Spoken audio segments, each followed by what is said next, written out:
நம பார்வதி பதையே அரகர மகாதேவா. தென்னாடுடைய சிவனே போற்றி, எந்நாட்டவர்க்கும் இறைவா போற்றி. ஆடக மதுரை அரசே போற்றி, கூடல் இலங்கு குருமணி போற்றி. அண்ணாமலையம் அண்ணா போற்றி, கண்ணாரமுதக் கடலே போற்றி. காவாய் கனகத் திரளே போற்றி, கையதை மலையானே போற்றி போற்றி. சரணமென்றடியில் விழுந்து தாழ்ந்தெழும் அமரர்க்காக புறமிசை முறுவல் பூத்த புண்ணிய கடலில் தோன்றி திறமுறு சிலம்பை மேவும் சிதம்பர கணேசன் தாளை கரமலர் குவித்து வாழ்த்தி கடையனேன் உய்ந்தவாறே.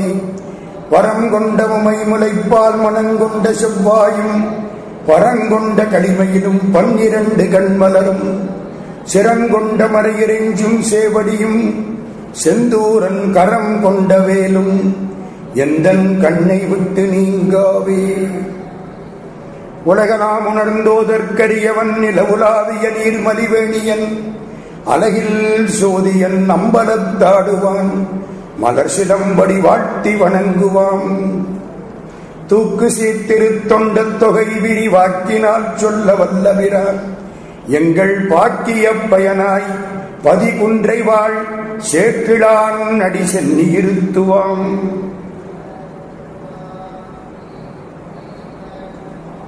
அன்புக்கும் வணக்கத்திற்கும் மரியாதைக்கும் உரிய இந்த ஆலயத்தின் தலைவர் ஐயா ராமச்சந்திரா அவர்களே, திருமறை மாநாட்டு குழு தலைவர் ஐயா டாக்டர் கருணாநிதி அவர்களே, எங்கள் அன்புக்குரிய பேராசிரியர் ராஜகோபாலன் அவர்களே, சிங்கப்பூரில் திருமறையை வளர்க்கக்கூடிய பேராசிரியர் பெருமக்கள் சிவகுமாரன் அவர்களே, அன்பிற்குரிய திருமறை செல்வர் வெங்கட்ராமன் அவர்களே, ஐயா வரதராஜன் அவர்களே, வந்திருக்கக்கூடிய மற்ற சான்றோர் பெருமக்களே, தாய்மார்களே, உங்கள் திருவடிகளை எல்லாம் வணங்கி இன்றைய உரையை தொடங்குகின்றோம். இது மார்கழி மாதம். பகவத்கீதையில் கண்ணன் பேசுகிறான், மாதங்களில் நான் மார்கழியாகிறேன். மார்கழி மாதம் அவளது புனிதமான மாதம். மற்ற எல்லாவற்றையும் ஒதுக்கி வைத்துவிட்டு கடவுளை பற்றி மட்டுமே சிந்திக்க வேண்டும் என்று எண்ணிய பெருமக்கள் இந்த மார்கழி மாதத்தை அவளது புனிதமான மாதமாக கருதினார்கள். ஏன் தெரியுமோ? நமக்கு ஓராண்டு என்பது தேவர்களுக்கு ஒரு நாள். நமக்கு 12 மாதம் என்பது தேவர்களுக்கு 24 மணி நேரம்.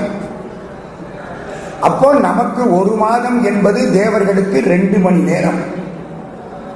இந்த மார்கழி மாதம் என்பது தேவர்களுக்கு 2 மணி நேரம். நமக்கு இது 30 நாள், பெரும்பகுதி 29 நாள் தான் வரும். தை 1 சேர்த்தா 30 நாள் ஆகும். இந்த மார்கழி மாதம் என்பது தேவர்களுக்கு விடிகால 4 இருந்து 6 வரைக்கும். காலையில 4 இருந்து 6 மணி இந்த நேரத்திலே பெருமானை நினைப்பது சிறப்பு என்று திருப்பள்ளி எழுச்சி, திருவம்பாவை, திருப்பாவை எல்லாம் பாடக்கூடிய ஒரு மரபு இந்த சைவ வைணவ பெருமக்களுக்கு இருக்கிறது. அதனால இந்த மார்கழி மாதத்துக்கு அவ்வளவு புனிதம். இந்த மார்கழி மாதத்திலே தான் திருவாதிரை தரிசனம் வரும். இந்த மார்கழி மாதத்திலே தான் வைகுண்ட ஏகாதசி வரும். இந்த மார்கழி மாதத்திலே தான் கிறிஸ்துமஸ் வரும். அது என்னவோ அந்த மார்கழி மாதத்துக்கு அப்படி ஒரு மதிப்பு, மரியாதை. மார்கழி மாதம் 30 நாளும் இறைவனை சிந்திக்க வேண்டும். இறைவன் அடியார்களோடு சிந்திக்க வேண்டும். அடியார் நடுவில் இருக்கும் அருளை புரியாய் என்று மாணிக்கவாசக சாமி கேட்ட மாதிரி அடியார்கள் நடுவில் இருந்து அடியார்களை பற்றி சிந்திக்க வேண்டும் என்ற ஒரு எண்ணத்தை நம்முடைய ருத்ரகாளியம்மன் ஆலயத்தைச் சேர்ந்த பெருமக்கள் உண்டாக்கினார்கள். அதனாலே நல்ல அடியார்களுக்கு முன்னால் சிறந்த அடியார்களை பற்றி சிந்திக்கக்கூடிய ஒரு வாய்ப்பை அடியார் இல்லாத ஒருவன் பெற்றிருக்கிறேன். அதுதான் இன்றைய தொடக்கம். பெரிய புராணத்து அடியார்கள் பெருமைக்கு எல்லை கிடையாது. அவர்கள் தம்மையே ஒப்பார். அவர்களுக்கு சமானம் கிடையாது. பெருமையால் தம்மை ஒப்பார், பேணலால் எம்மை பெற்றார். சிவபெருமான் சொல்றார் அவங்களை பற்றி. அந்த அடியார்கள் வரலாறு இப்போ நாம் சிந்திக்க போகக்கூடிய ஒரு வரலாறு. மொத்தம் 63 நாயன்மார்கள். சுந்தரமூர்த்தி சுவாமிகள் திருத்தொண்ட தொகை பாடினார். எல்லா வரலாறும் பின்னால் வரும். கிட்டத்தட்ட 30 நாளைக்கு பெரிய புராணம் என்ற கடலுக்குள் முழுகி நாம் முத்தெடுக்க போகிறோம். மொத்தம் 4286 பாட்டு. ஆனா பழைய பதிப்புகள் பேசுகின்றன 4253 பாட்டு. சேக்கிழார் புராணம் பாடியவர்கள் 4253 பாட்டு என்கிறார்கள். ஆனா இப்ப கிடைக்கிறது 4286 பாட்டு. 33 பாட்டு நடுவிலே வெள்ளியம்பலத் தம்பிரான் சேர்த்த வெள்ளிப்பாட்டு என்று பேசுகிறார்கள். அந்த பாட்டுகளும் நல்லாவே இருக்கு. அதனால மொத்தம் 4286 பாடல்கள். திருத்தொண்ட தொகையிலே சுந்தரமூர்த்தி சுவாமிகள் 60 நாயன்மார்களை பாடினார்.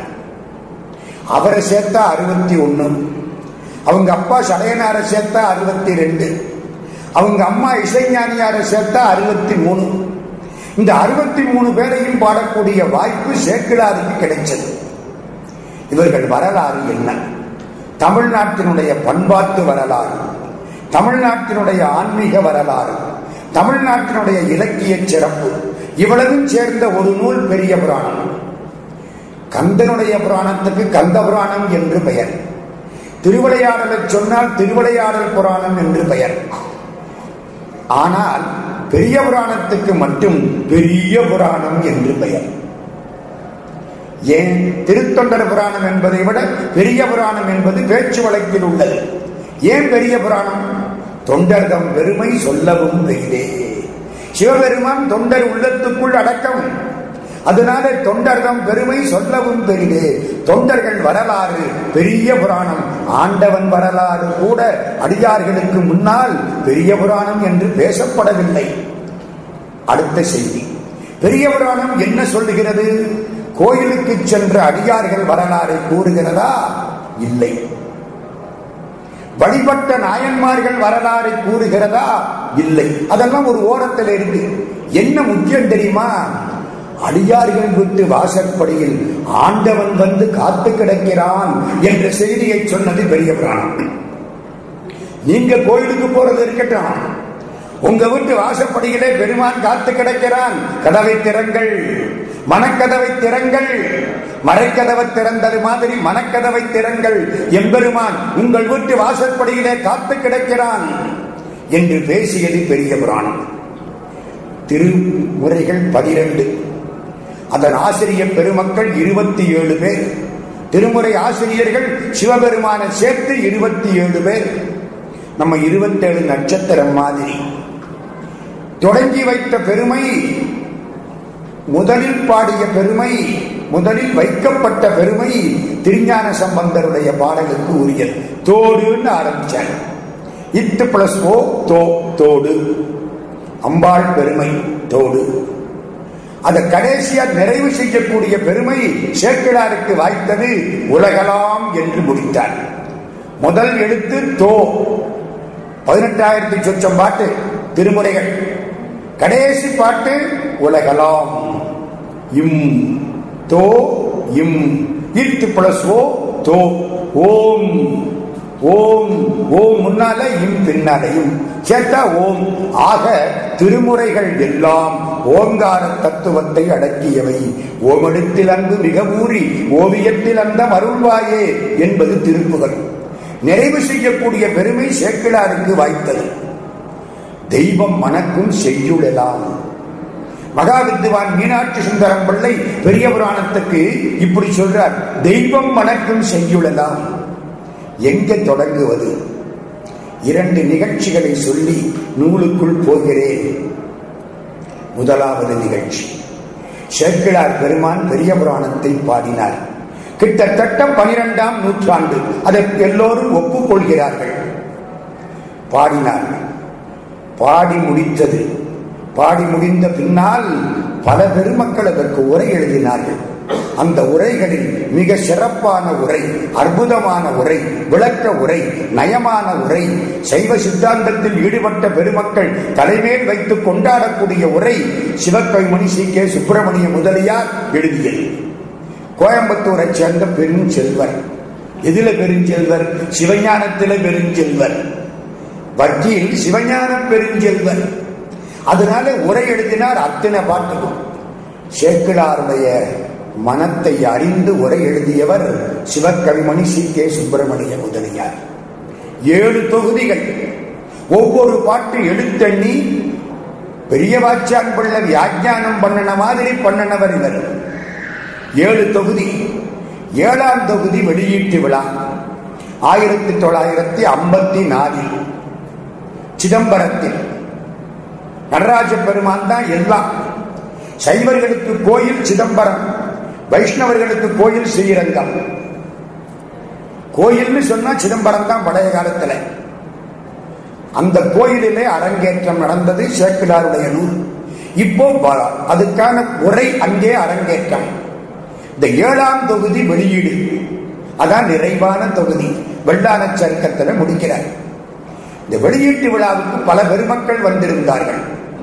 எல்லாம் சுப்பிரமணிய முதலியாரை பாராட்டி நிறைய பேசினார்கள். தேப்போ மீனாட்சி சுந்தரனார் ஒரு ஓரத்தில் உட்கார்ந்திருக்கார். அவர் பெரிய தமிழறிஞர். ஆசா ஞான சம்பந்த ஐயா அவரை குருதேவர்னு சொல்லுவார்.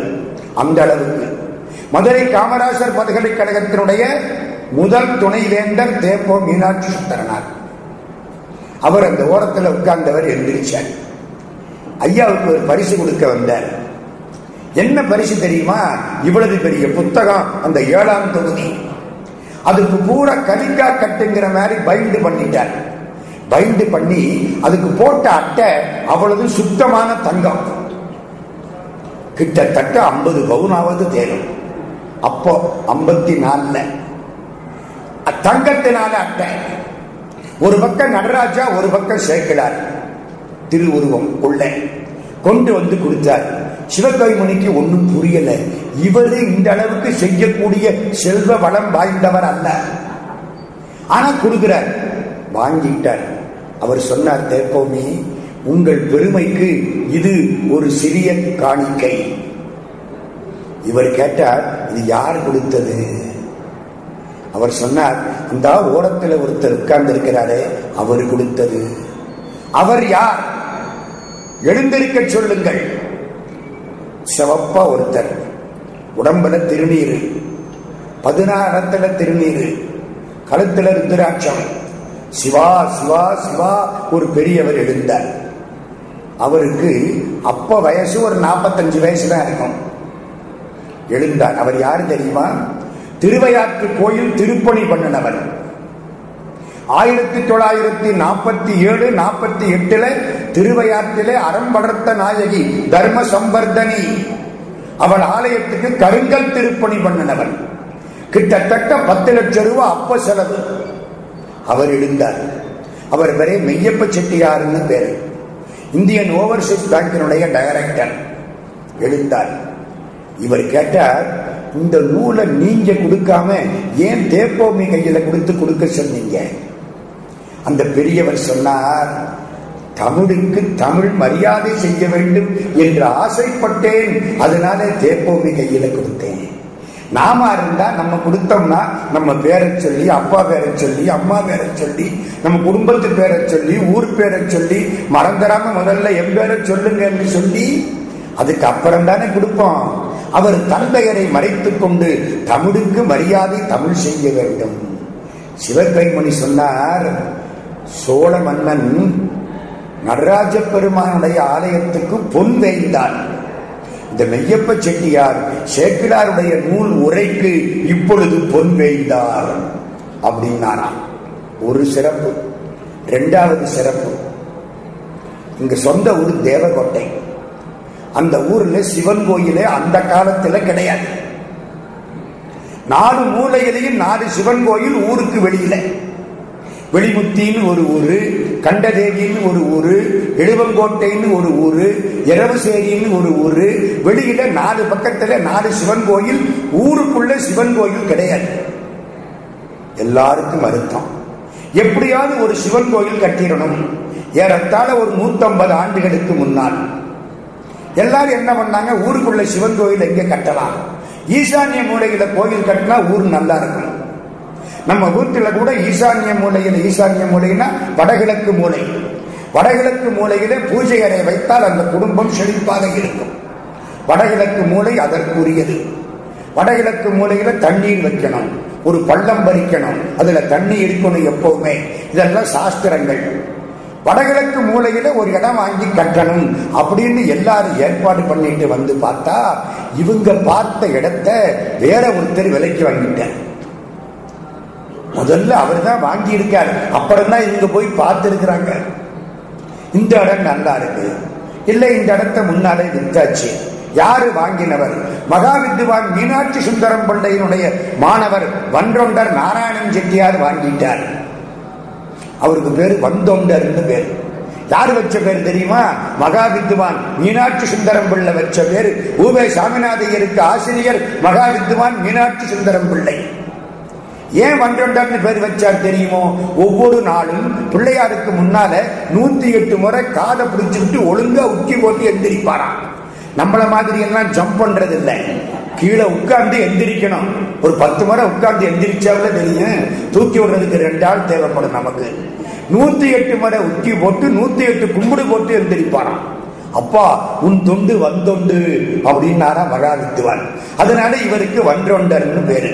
ஒரு முக்கியமான செய்தி, அந்த புண்ணியவானுக்கு 2 கண்ணும் தெரியாது. பகவான் அகக்கண்ணை திறந்தான், முகக்கண்ணை மூடிவிட்டான். அகக்கண் திறந்திருந்தால் ஆனந்தம் பெருகும் என்றே முகக்கண் மூடி நின்றான். முருகன் முகக்கண் மூடி நின்றான். பழைய காலத்துக்கு கேபி சுந்தராம்பாள் பாட்டு. அதனால முகத்தில் கண் கொண்டு காண்கின்ற மூடர்கள் அகத்தில் கண் கொண்டு பார்ப்பதே ஆனந்தம். திருமூலர் திருமந்திரம். அவருக்கு அகக்கண் திறந்தது, முகக்கண் கிடையாது. அவர் அந்த இடத்தை வாங்கிட்டார். எல்லாரும் அவர்கிட்ட போனாங்க. வன்றொண்ட செட்டியாரே, நீங்க இந்த இடத்தை வாங்கி இருக்கிறீங்க, எதுக்கு வாங்கினீங்க? நான் சேக்கிழாருக்கு கோயில் கட்டுறதுக்காக வாங்கி இருக்கிறேன். ஏன் சிவபெருமானுக்கு கட்டப்படாதா? சிவபெருமானுடைய புகழை வெளிப்படுத்தியவர் சேக்கிழார். அதை விட சிறப்பு அவனுடைய அடியார் பெருமையை வெளிப்படுத்தியவர். நான் அடியாருக்கு அடியார், சேக்கிழாருக்கு கோயில் கட்ட இடம் வாங்கி வச்சிருக்கிறேன். இந்த பாருங்க, ஒரு மணி தயார் பண்ணி இருக்கிறேன். இந்த மணியில தேவகோட்டை சேக்கிழார் கோயில் மணி அப்படின்னு எழுதி வச்சிருக்கிறேன். பெரிய மணி, அடிச்சு காட்டுறேன், பாக்குறீங்களா? இன்னும் அந்த மணி தேவகோட்டையில இருக்கு. இவங்களுக்கு ஒரே ஆச்சரியம். இந்த இடம் இனிமே சேக்கிழார் கோயிலுக்கு. திரும்ப ஒரு நாள் வந்தாங்க, கூடவே பணம் தாராம், இந்த இடத்த கொடுத்துருங்க. நம்மள அந்த என்ன பண்ணிருப்போம், நல்ல வேலைன்னு வாங்கியிருப்போம். இவர் சொன்னார், சிவன் கோயில் கட்ட உங்களுக்கு இடம் வேணும், அவ்வளவுதானே? சரி, கொடுக்கிறேன், இந்த இடத்த கொடுக்கிறேன். ஆனா ஒண்ணு, என்ன? ஒரு பைசா கூட பணம் வாங்கிக்க மாட்டேன். சிவன் கோயில் கட்டுறதுக்கு பணம் வாங்கிக்கிட்டு இடம் கொடுத்த பாவம் எனக்கு வரக்கூடாது. எங்க போறார் பாருங்க. சிவன் கோயிலுக்கு இடத்தை சும்மா கொடுக்கணும். எல்லாம் அவன் கொடுத்தது, எல்லாம் கடவுள் கொடுத்ததுங்க. கல்வியெல்லாம் கற்பித்தாய், என்பால் நேயங்காண வைத்தாய், இவ்வுலகம் காணல் என்றே ஒல்லும் வகை அறிவித்தாய், உள்ளே நின்று என் உடையானே நின்னருளும் உதவுகின்றாய், இல்லை என பிறர் பாச்சென்று இரவா வண்ணம் ஏற்றமடித்தாய், இரக்கம் என்னே என்னே செல்வகரு குருவாயினாயினேனை சிறுகாலை ஆட்கொண்ட தேவதேவே. ராமலிங்க சுவாமி வாக்கு. எல்லாம் கடவுள் கொடுத்தது, அவன் கொடுத்ததே அவனுக்கு நான் திருப்பி கொடுக்கிற பொழுது காசு வாங்க மாட்டேன். இந்த ஊர் மக்கள் என்ன சொல்றாங்க, உங்ககிட்ட இருந்து நாங்க காசு கொடுக்காம வாங்க மாட்டோம். ஊர் பொதுவுள்ள கோயில் கட்ட ஆசைப்பட்டு உங்கள்கிட்ட சும்மா வாங்கினா நாளைக்கு அது நகர கோயிலா இருக்காது, நாராயணன் செட்டியார் கோயிலா மாறி போயிடும். பணம் கொடுத்துத்தான் தீருவோம். இவர் பணம் வாங்க மாட்டேன். நமக்கு என்ன தோணுது, இப்படி எல்லாம் ஒரு காலத்திலே இருந்திருக்கிறாங்க, தோணுதா இல்லையா? தலைகீழல்ல இருக்கு. மகாவித்வான் மீனாட்சி சுந்தரம் பிள்ளை கண்டதேவி புராணம் பாடுறதுக்கு தேவகோட்டைக்கு வந்தார். உட்கார்ந்து கண்டதேவி புராணம் பாடினார். இந்த சண்டை அங்க போனிச்சு. அவர் சொன்னார், நீங்க பணம் கொடுக்க வேண்டாம், அவர் இடம் கொடுப்பார். ஆனா ஒண்ணும், பதிலுக்கு நீங்க வேற ஏதாவது செஞ்சுங்க. என்ன செய்யும்? சேக்கிழாருக்கு ஒரு சந்நிதி கட்டுங்கள். சிவன் கோயில்ல சேக்கிழாருக்கு தனி சந்நிதி கிடையாது. 63 நாயன்மார்களோட சேக்கிழாரு நிற்பார். குன்றத்தூரிலே சேக்கிழார் கட்டிய ஒரே ஒரு கோயில்ல மட்டும் அவருக்கு தனி சந்நிதி உண்டு. அவர் கட்டிய கோயில். திருநாகேஸ்வரம் மாதிரி தன் சொந்த ஊரான குன்றத்தூரிலே ஒரு கோயில் கட்டினார். அதுல மட்டும் அவருக்கு ஒரு சந்நிதி உண்டு. மற்ற ஊர்ல எல்லாம் தனி சந்நிதி கிடையாது. தேவகோட்டையில் ஒரு தனி சந்நிதி சேக்கிழாருக்கு வைக்க வேண்டும். அவருடைய குருபூஜையை கொண்டாட வேண்டும். அவருக்கு உற்சவமூர்த்தி உண்டாக்கப்பட வேண்டும். திருவீதி உலா செய்ய வேண்டும். பெரிய புராணம் படிக்கப்பட வேண்டும். இதான் சார் நிபந்தனை. இவருக்கு ரொம்ப மகிழ்ச்சி, செட்டியாருக்கு நல்லதுன்னு. அவங்களுக்கு மகிழ்ச்சி. இப்போ தேவகோட்டையில் சேக்கிழார் கோயில் கட்ட வாங்கிய இடத்தில் சிவபெருமான் மீனாட்சியோடு குடியிருக்கிறார். எவ்வளவு ஈடுபாடு இருக்கணும் இந்த பெரிய புராணத்தில் அவங்களுக்கெல்லாம். என்ன சார் அதுல அப்படி இருக்கு அப்படின்னு கேட்டா, செயற்கரிய செய்வார் பெரியர் என்ற திருக்குறளுக்கு விளக்கம் பெரிய புராணம். பிறன்மனை நோக்காத பேராண்மை என்ற திருக்குறளுக்கு விளக்கம் கம்பராமாயணம். என்னன்றி கொன்றார்க்கும் உய்வுண்டாம் உய்வில்லை செய்நன்றி கொன்ற மகற்கு என்ற திருக்குறளுக்கு விளக்கம் கந்தபுராணம். இந்த மூணு நமக்கு என்ன முக்கியம்? இப்போ செயற்கரிய செய்வார் பெரியர். அதனாலதான் பெரியர் புராணம் பெரிய புராணம் ஆயிற்று. அடியார்கள் செயற்கரிய செய்தவர்கள். கிருபானந்த வாரியார் சுவாமியே 64வது நாயன்மார்னு பேர் கொடுத்தாங்க சேலத்துல. 63 நாயன்மார்களோட அவர் 64 சேர்த்து 64வது நாயனார் அப்படின்னு சொல்லி ஒரு நூல் எழுதி அவரை கூப்பிட்டு உட்கார வச்சு அந்த நூலை வெளியிட்டார்கள்.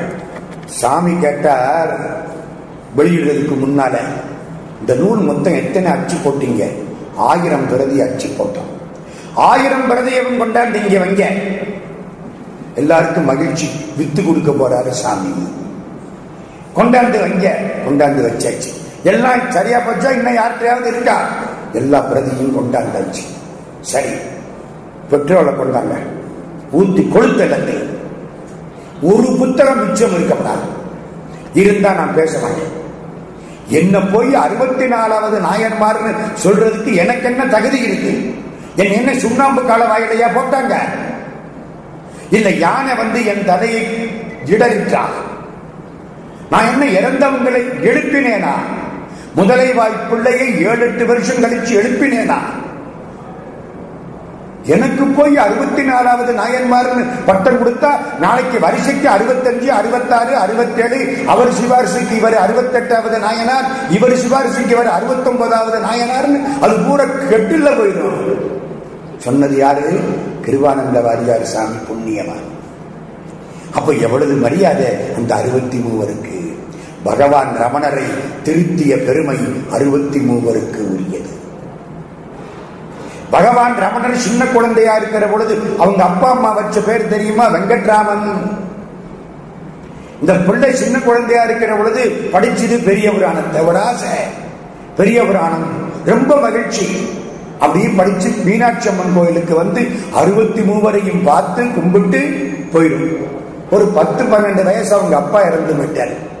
இறந்து போறதுன்னா என்ன இந்த பிள்ளைக்கு தெரியாது. படுத்து பார்த்தது, இதான் செத்து போறது போல இருக்கு.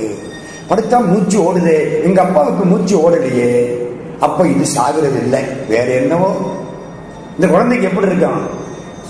ரொம்ப சந்தேகம் வளர்ந்தது. ஒருத்தர் ஒரு நாள் வந்தார், தம்பி திருவண்ணாமலைக்கு போயிருக்கிறியா? திருவண்ணாமலை திருவண்ணாமலை திருவண்ணாமலை ஒரு உபதேசம் கிடைச்ச மாதிரி இருக்கு. அண்ணாமலை அண்ணாமலை அண்ணாமலை மனசுல பதிஞ்சு போச்சு. ஒரு நாள் படிக்கிறதுக்கு உட்கார்ந்தார். ரென்னன் மார்டின் கிராமர் படிச்சா ஆத்திரமா வருது. பொதுவாக இலக்கணம் கொஞ்சம் கசப்பாத்தான் இருக்கும். தமிழாசிரியர் பெருமக்கள் மன்னிக்க வேண்டும். ஒரு கூட்டத்தில் இலக்கணம் பேச ஆரம்பிச்சா பேசுற ஆள் ஒருத்தர் தான் இருப்பாரு, மைக்குக்காரர் கூட எந்திரிச்சு போயிடுவாரு. அப்புறம் வருவோம். அது என்னவோ அப்படித்தான். ரென்னன் மார்டின் கிராமர். இந்த பிள்ளைக்கு என்ன தோணுது? இதை படிக்கிறதுக்கா பிறவி எடுத்தேன்? இந்த பிறவி எடுத்தது இந்த ரென்னன் மார்டின் கிராமரை பாடம் பண்றதுக்கா? வேணாம் போ, தூக்கி வச்சுட்டு தியானத்தில் உட்கார்ந்துட்டார். அவங்க அண்ணன் பக்கத்துல வந்தார். ஏண்டா இப்படி எல்லாம் இருக்கவனுக்கு இதெல்லாம் என்னத்துக்கு? இப்படி தியானம் பண்றவனுக்கு படிப்பு என்னத்துக்கு? ஆமா, எனக்கு என்னத்துக்கு இந்த படிப்பு? எனக்கு என்னத்துக்கு? இது சந்தை படிப்பு, நம் சொந்த படிப்பு அல்ல. இது வேண்டாம். போகணும், திருவண்ணாமலைக்கு போகணும், திருவண்ணாமலைக்கு போகணும். அவங்க அண்ணார் பக்கத்துல வந்தார். வெங்கட்ராமா, 5 ரூபா பணம் கொடுத்திருக்கேன், பள்ளிக்கூடத்துல போய் எனக்கு அந்த ஃபீஸ் கட்டிட்டு போயிரு. 5 ரூபா அந்த காலத்துல மதுரையில. ரொம்ப மகிழ்ச்சி, 5 கிடைத்தது. என்ன 5? 5 எழுத்துங்க, 5 எழுத்து மந்திரம் மாதிரி. 5 யானைகள் அடவையுள் வாழ்வன, 5க்கும் 5 எழுத்து அங்குசமாவன. திருமூலர் திருமந்திரம். 5 சரி வாங்கினார். 2 ரூபாயை வச்சுட்டு 3 ரூபாய் எடுத்துட்டார். நம சிவய, நம வச்சுவிட்டு சிவையவை எடுத்துக்கிட்டார். நா என்பது மறைப்பு சக்தி, மா என்பது மாயை மலம் மலம், சி என்பது சிவம், வா என்பது பராசக்தி, ய என்பது ஆன்மா. சிவைய 3 எழுத்து எடுத்துக்கிட்டார். நம வேண்டாம், இந்த மறைப்பு சக்தியும் வேண்டாம், இந்த மலங்கள் போகட்டும், அப்படியே வச்சுவிட்டு 2 ரூபாயை வச்சுட்டு 3 ரூபாய் எடுத்துக்கிட்டார். கடுதாசி எழுதினார், நான் என் தகப்பனாரை தேடிக்கொண்டு செல்கிறேன். இது நல்ல காரியத்தில் பிரவேசித்திருக்கிறது. நான் ஆரம்பிச்சு இதுன்னு வந்துருச்சு. எழுதுற பொழுது நான் வெங்கட்ராமன்கிற நினைப்பு இருந்தது, இப்போ இதுன்னு நினைப்பு வந்துருச்சு. அவ்வளவுதான். இது நான்ங்கிறது போச்சு. இது நல்ல காரியத்தில் பிரவேசித்திருக்கிறது. 2 ரூபாய் இத்துடன் வைத்திருக்கிறேன், என்னை தேட வேண்டாம். கையெழுத்தெல்லாம் கிடையாது. பிள்ளை புறப்பட்டு போயிடுச்சு. திருவண்ணாமலைக்கு ஓடுது. ரயில்ல ஒருத்தர் வந்து உட்கார்ந்தார். தம்பி எங்க போற? திருவண்ணாமலைக்கு போறேன். டிக்கெட்டு திண்டிவனத்துக்கு வாங்கியிருக்க? ஆமா, ஒருத்தர் சொன்னாரு திண்டிவனம் போனா திருவண்ணாமலைக்கு போகலாம். தம்பி திண்டிவனம் போக வேண்டாம், விழுப்புரத்தில் இறங்கினா திருவண்ணாமலைக்கு போயிடலாம். அப்படியா? சரி, இதுவும் கடவுள் செயல். சொன்னவர் ஒரு முஸ்லிம் பெரியவர். அங்கே போகுது. அந்த ஊர் விழுப்புரம். இறங்கி 2 ரூபா 13 அணாவுக்கு டிக்கெட்டு, மிச்சம் 3 அணா கையில். அந்த காலம் 16 அணா 1 ரூபா, 3 அணா மிச்சம். ஒரு பேரிக்காய் வாங்கி சாப்பிட்டது, பசிக்குது. கடைசி அந்த ஊருக்கு பக்கத்துல திருவண்ணாமலைக்கு முன்னாலே அரையணை நல்லூருக்கு போனது. சாயந்தரம் நேரம், பசிக்குது, யாராவது சாப்பாடு கொடுப்பாங்களா? சிவா, அரையணை நல்லூர் கோயில் வாசப்படியில கோயில் அர்ச்சகர் இருக்கிறார். அவர்கிட்ட போய் என்னமாவது பிரசாதம் கிடைக்குமா சாமி? ஊருக்கெல்லாம் ஞானம் கொடுத்த புண்ணியவான், கொஞ்சம் பிரசாதம் கிடைக்குமா சாமின்னு கேட்கிறார். ஐயர் போராண்டார். இவர் வெளியிலே காத்து கிடக்கிறார். சாயந்தரம் வேலைக்காரருக்கு கொஞ்சம் பிரசாதம் கொடுத்தாங்க. அதை அவர் வாங்கிட்டு வந்து இந்த பிள்ளை கையில் கொடுத்தார். அவருக்கு புண்ணியம் பாருங்க, கொடுத்து வச்சாத்தான் கிடைக்கும். இந்த பிள்ளை சாப்பிட்டது. மறுநாள் காலையில ஒரு வீட்டுக்கு போனது. அப்படியே காட்சி கொடுத்த மாதிரி நிக்குது. அந்த வீட்டுக்காரம்மா கதவை திறக்கிறாங்க. அன்னைக்கு ஸ்ரீ ஜெயந்தி. எங்க வீட்டு வாசலுக்கு கிருஷ்ணனே வந்திருக்கிறான். இந்த பிள்ளைக்கு சாப்பாடு போட்டு அனுப்பிச்சாங்க. இந்த பிள்ளை போகுது. இனிமே நடந்து ரொம்ப தூரம் போக முடியாது. திருவண்ணாமலைக்கு போறதுக்கு டிக்கெட் வாங்கணும். கையில காசு இல்ல. காதுல 2 கடுக்கன் கிடக்கு. கடுக்கனை கலட்டி வட்டி கடையில அடமானம் வச்சு பணம் கொடுத்தான். கூட ஒரு சீட்டு கொடுத்தான். இந்த சீட்டு எதுக்கு? திருப்பி நீங்க பணத்தை கட்டுற பொழுது இந்த சீட்டை காமிச்சாத்தான் நகை கிடைக்கும். அப்படியா? தலையை சுற்றி சீட்டை எரிஞ்சாச்சு. திருப்பி வந்தாத்தானே, திருப்பி கொடுத்தாத்தானே, கணக்கு முடிஞ்சு வச்சுப்போ. எல்லா கணக்கையும் முடிச்சவனுக்கு இந்த வட்டி கணக்கா மிச்சம் வேணாம் போ. டிக்கெட் எடுத்து புறப்பட்டு வாரார். கொஞ்சம் பைசா பணம் இருக்கு. ஒரு எதிர்த்தாப்புல வந்தா, சாமி முடியறக்கணுமா? ஓஹோ, அண்ணாமலையார் அப்படி சொல்றாரோ, சரி முடியறக்கணும்.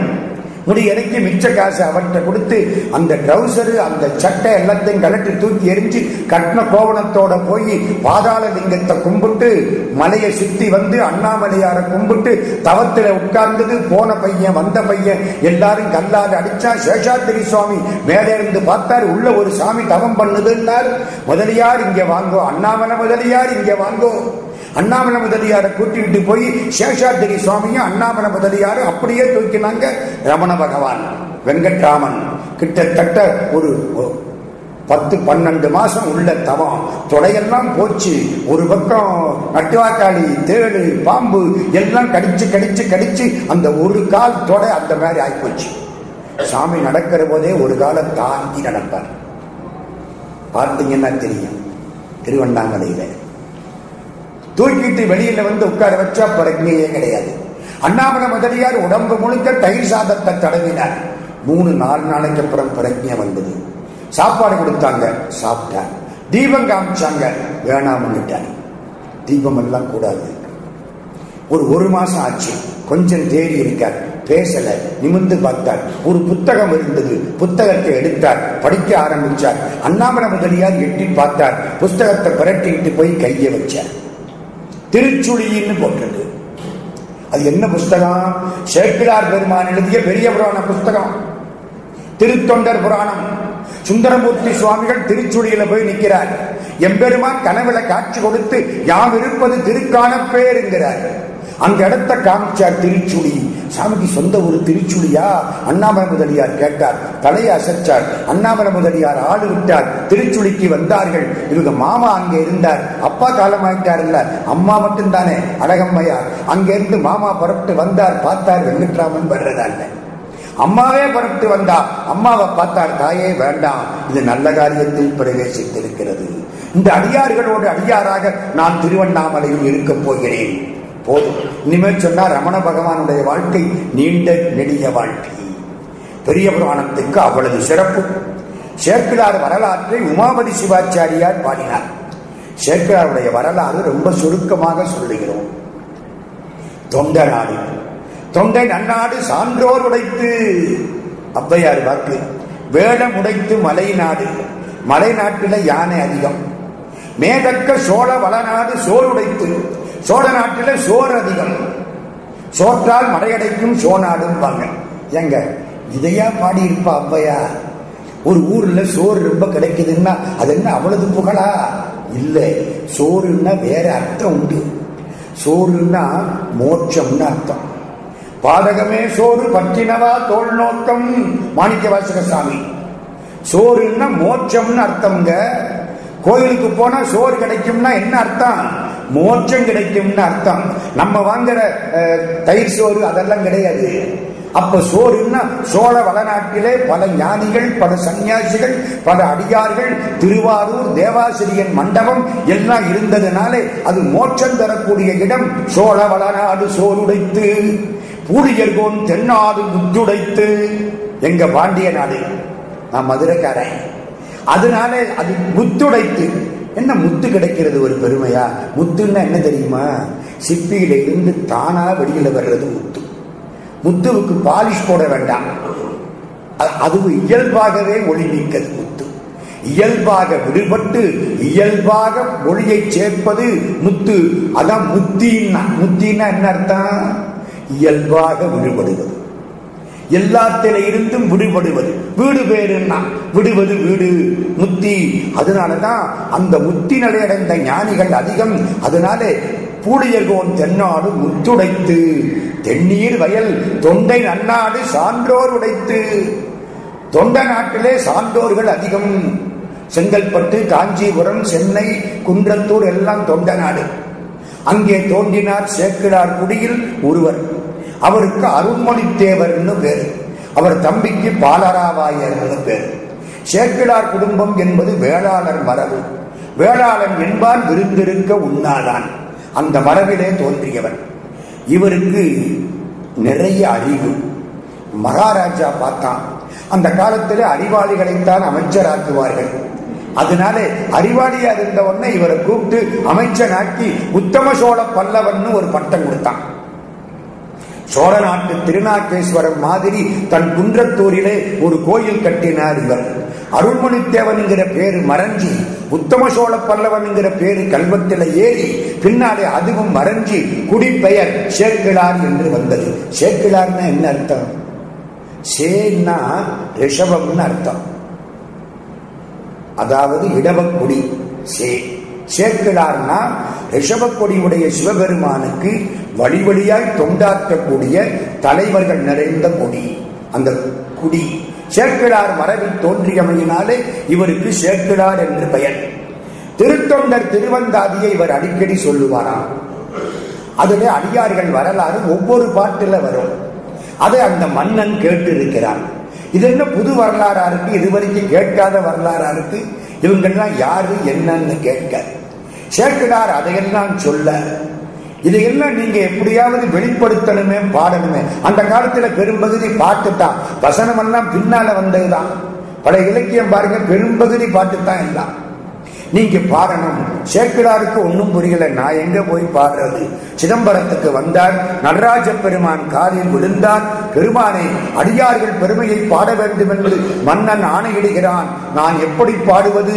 எங்கே இருந்தோ யாரோ மேலிருந்து உலகலாம் உலகலாம் உலகலாம் என்று ஒரு அசரீரி வாக்கு தந்தார்கள். அப்படியே எடுத்துட்டார். எம்பெருமான் நடராஜ பெருமான் ஒரு வாக்கு தந்திருக்கிறான், அதை எடுத்துக்கிட்டார். முதல்ல உலகலாம் உணர்ந்து ஓதற்கு அறியவன், நிலவுலாவிய நீர்மலி வேதியன், அழகில் சோதியன், அம்பலத்தாடுவான், மலர் சிலம்படி வாழ்த்தி வணங்குவான். முதல் பாட்டு. இந்த ஒரு பாட்டுக்கு மட்டும் கொஞ்சம் விளக்கம் சொல்லிட்டு அதுக்கு மேல போயிடுவோம், நம்முடைய நேரத்தை பொறுத்து. என்ன சொல்றார்? உலகலாம் உணர்ந்து ஓதற்கு அறியவன். உலகெல்லாம் சொல்றதா, உலகெல்லாம் சொல்றதா? உலகெல்லாம் தானே சொல்லணும். ஏன் உலகெல்லாம்? ஆண்டவன் அடியெடுத்து கொடுத்தது உலகெல்லாம் ஒரு கட்சி, இன்னொரு கட்சி. இந்த உயிர்கள் ஆணவ மனத்தினாலே கட்டுப்பட்டு கிடக்கின்றன. இந்த நான்ங்கிற திமிரு ஆண்டவனை விட்டு நம்மளை ரொம்ப தூரம் தள்ளிக்கிட்டே போயிடுச்சு. தள்ளிக்கிட்டே போயிடுச்சா இல்லையா? நான் தான் பெரியவன்னா கடவுள் நம்மளை விட்டு விலகி போயிடுவார். உங்களுக்கு ஒரு பெரிய ரகசியம் சொல்றேன். ஆண்டவன் கிட்ட போய் எனக்காக நான் வேண்டினால் கடவுள் என்னை விட்டு விலகி போவார். அடுத்தவர்கள் நன்றாயிருக்க வேண்டும் என்று வேண்டினால் கடவுள் என் மடியில வந்து உட்கார்ந்துருவார். இந்த ஞானிகள் எல்லா உயிரும் இன்புற்று வாழ்க என்று வாழ்ந்தவர்கள், யாம்பற்ற இன்பம் பெருகை பையகம் என்று வாழ்ந்தவர்கள். அடுத்தவனுக்காக பிரார்த்தனை செய்யும் பொழுது கடவுள் உனக்கு பக்கத்தில் வருகிறார். உனக்கு வேண்டும் என்று கேட்கும் பொழுது கடவுள் உன்னை விட்டு விலகி போகிறார். உலகெல்லாம் ஏன் சொன்னா தெரியுமா? ஆணவ மனத்தால் கட்டுப்பட்டு கிடக்கக்கூடிய உயிர்களின் குறையை உணர்த்த இடைக்குறையாக்கி உலகெல்லாம் என்பதை உலகெல்லாம் பாடினாராம். அது ஒரு பக்கம் இருக்கட்டும். இந்த நூல் சைவர்களுக்கு மட்டும் உரியது அல்ல. இந்த நூல் தமிழ் படித்தவர்களுக்கு மட்டும் உரியது அல்ல. இந்த நூல் தமிழ்நாட்டு மக்களுக்கும், ஏன் இந்திய நாட்டு மக்களுக்கு மட்டும் உரியது அல்ல. ஆப்பிரிக்காவிலிருந்து ஒருத்தர் சிவான்னு சொன்னா அந்த ஆளு இந்த நூலுக்குள்ள அடக்கம். அந்த ஆளுக்கு அப்பாலும் அடிச்சா இருந்தாருன்னு பேரு. அவ்வளவுதான். இந்த நூலுக்குள்ள எல்லாரும் நீங்க எங்கெங்கே இருந்து யாரெல்லாம் ஆண்டவனை கும்பிடுகின்றீர்களோ அவ்வளவு பேருக்கு உரிய நூல் ஆனமையினாலே இது எல்லா உலகங்களுக்கும் உரிய நூல். உலகலாம் என்ற இந்த சொல்லுக்கு வள்ளற் பெருமானார் பக்கம் பக்கமா விளக்கம் கொடுத்தார். கொடுத்துட்டு இன்னும் முடிக்கல கடைசியில். அதான் வேடிக்கை. அவ்வளவு உலகங்கள், அவ்வளவு உலகலாம் உணர்ந்து ஓதற்கு அறியவன். உணர்ந்து ஓதற்கு அறியவன். எங்க ஓதி உணர்வதா, உணர்ந்து ஓதுவதா?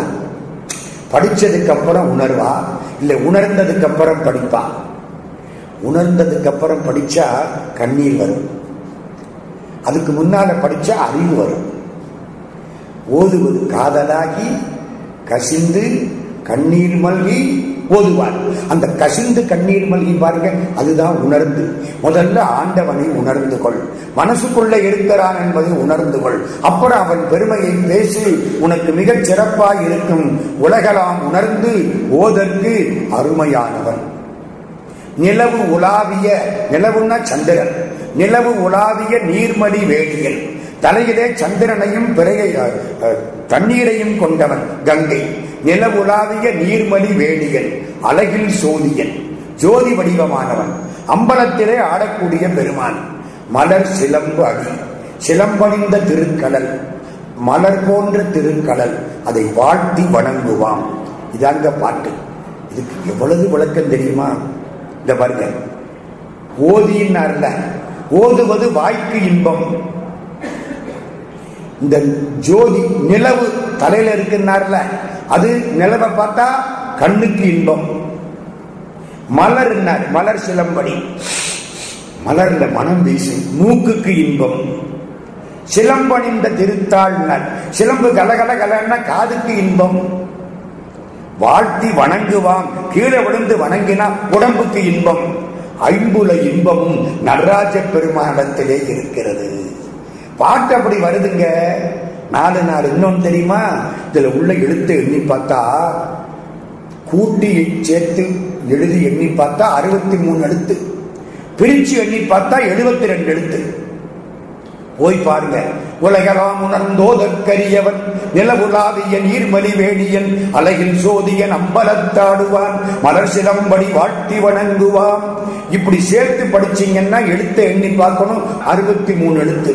உலகலாம் உணர்ந்து ஓதற்கு அரியவன் நிலவு உலாவிய நீர்மலி வேணியன் அழகில் சோதியன் அம்பலத்து ஆடுவான் மலர் சிலம்படி வாழ்த்தி வணங்குவான். இப்படி பிரிச்சு எழுதினீங்கன்னா 72 எழுத்து. அது என்ன?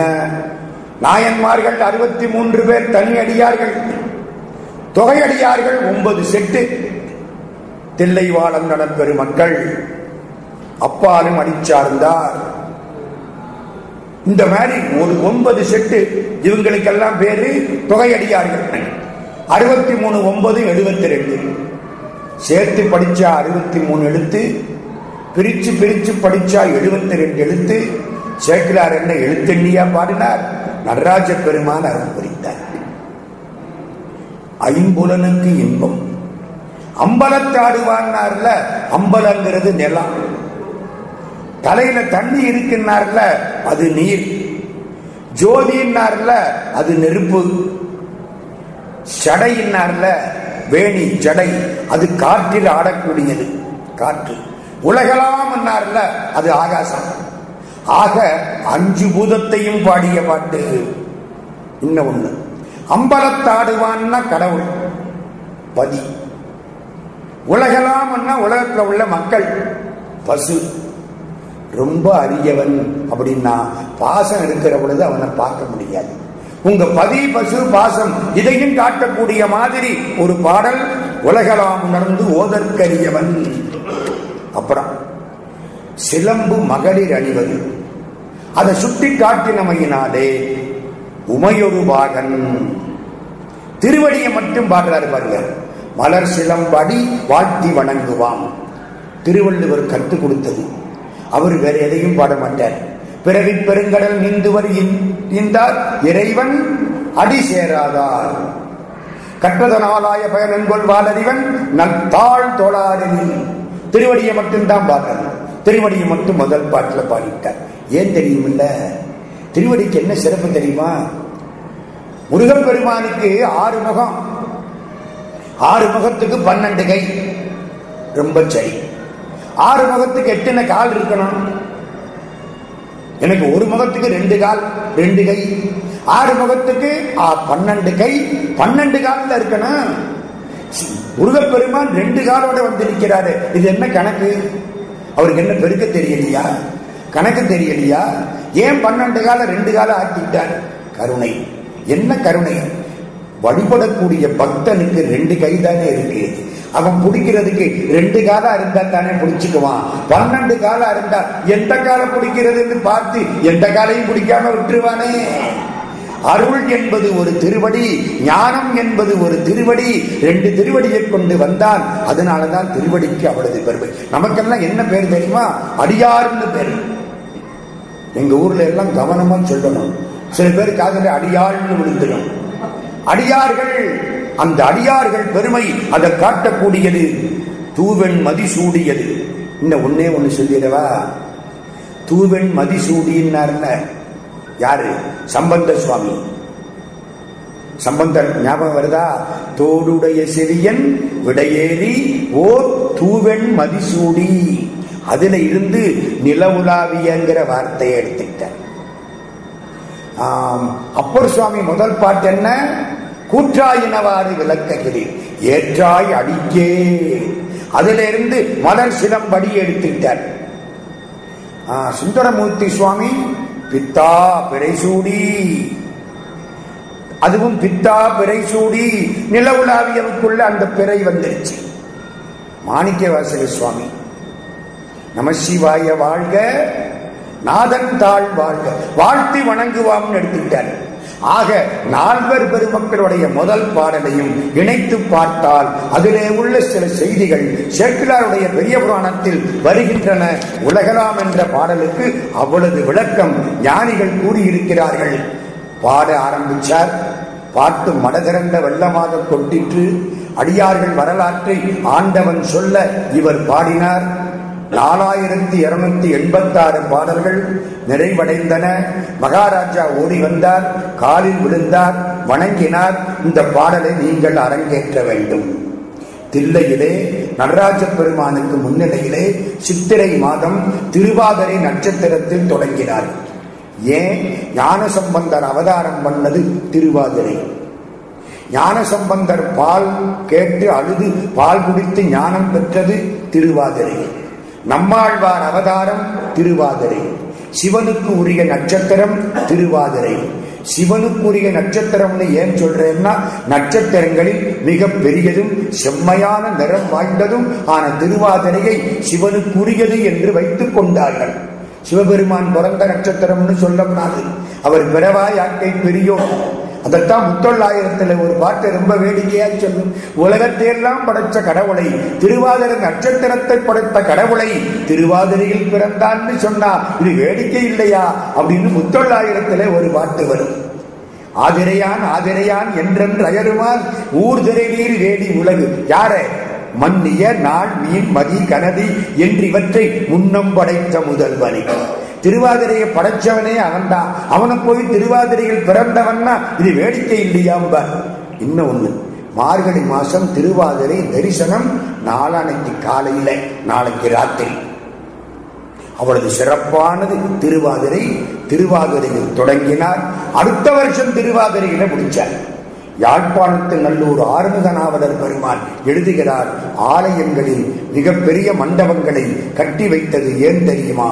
பெரிய புராணத்தையும் திருவிளையாடல் புராணத்தையும் கந்த புராணத்தையும் ஒரு பாடல் கூட விடாமல் எல்லோரும் கூடி ஒருங்கிணைந்து அமர்ந்து படனம் செய்ய வேண்டும்.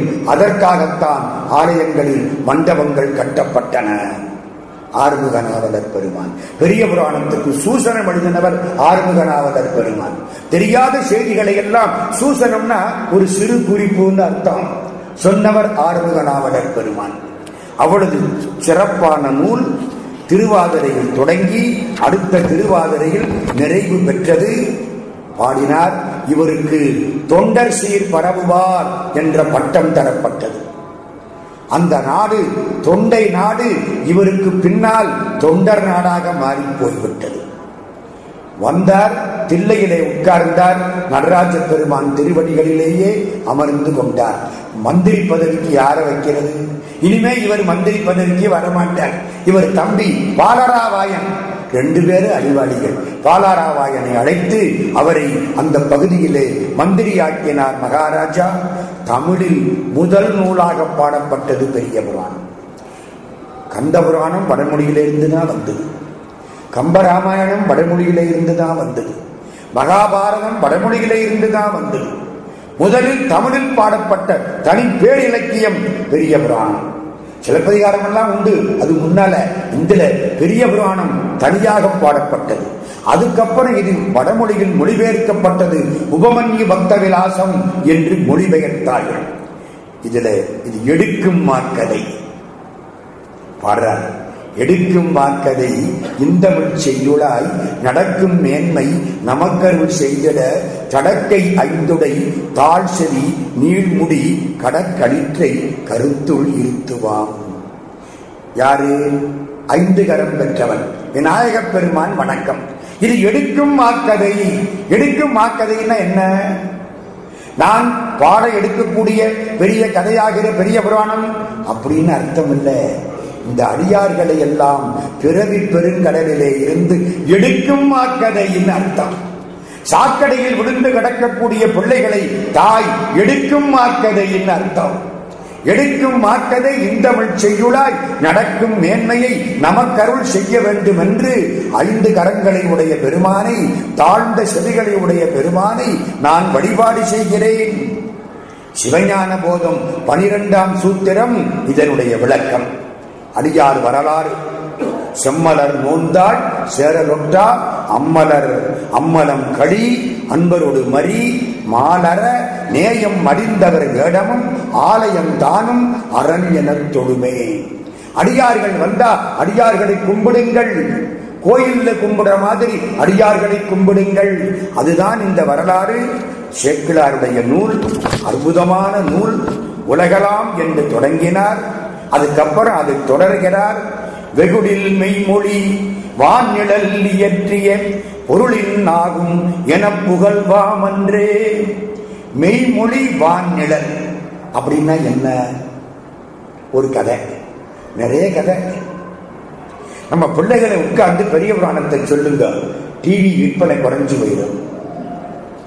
அப்படிப்பட்ட கதை. எவ்வளவு கதைங்கிறீங்க? சிவபெருமான் தன்னை கண்ணாடியில் பார்த்து கொண்டார். என்ன அவருக்கு என்ன ஆசையா? நம்மளா இருந்தா கண்ணாடியில பார்த்துக்குவோம். எங்க ஊர்ல ஒருத்தர் 3 முடிதான் இருக்கும். கண்ணாடிக்கு முன்னால 3/4 மணி நேரம் செய்வார்.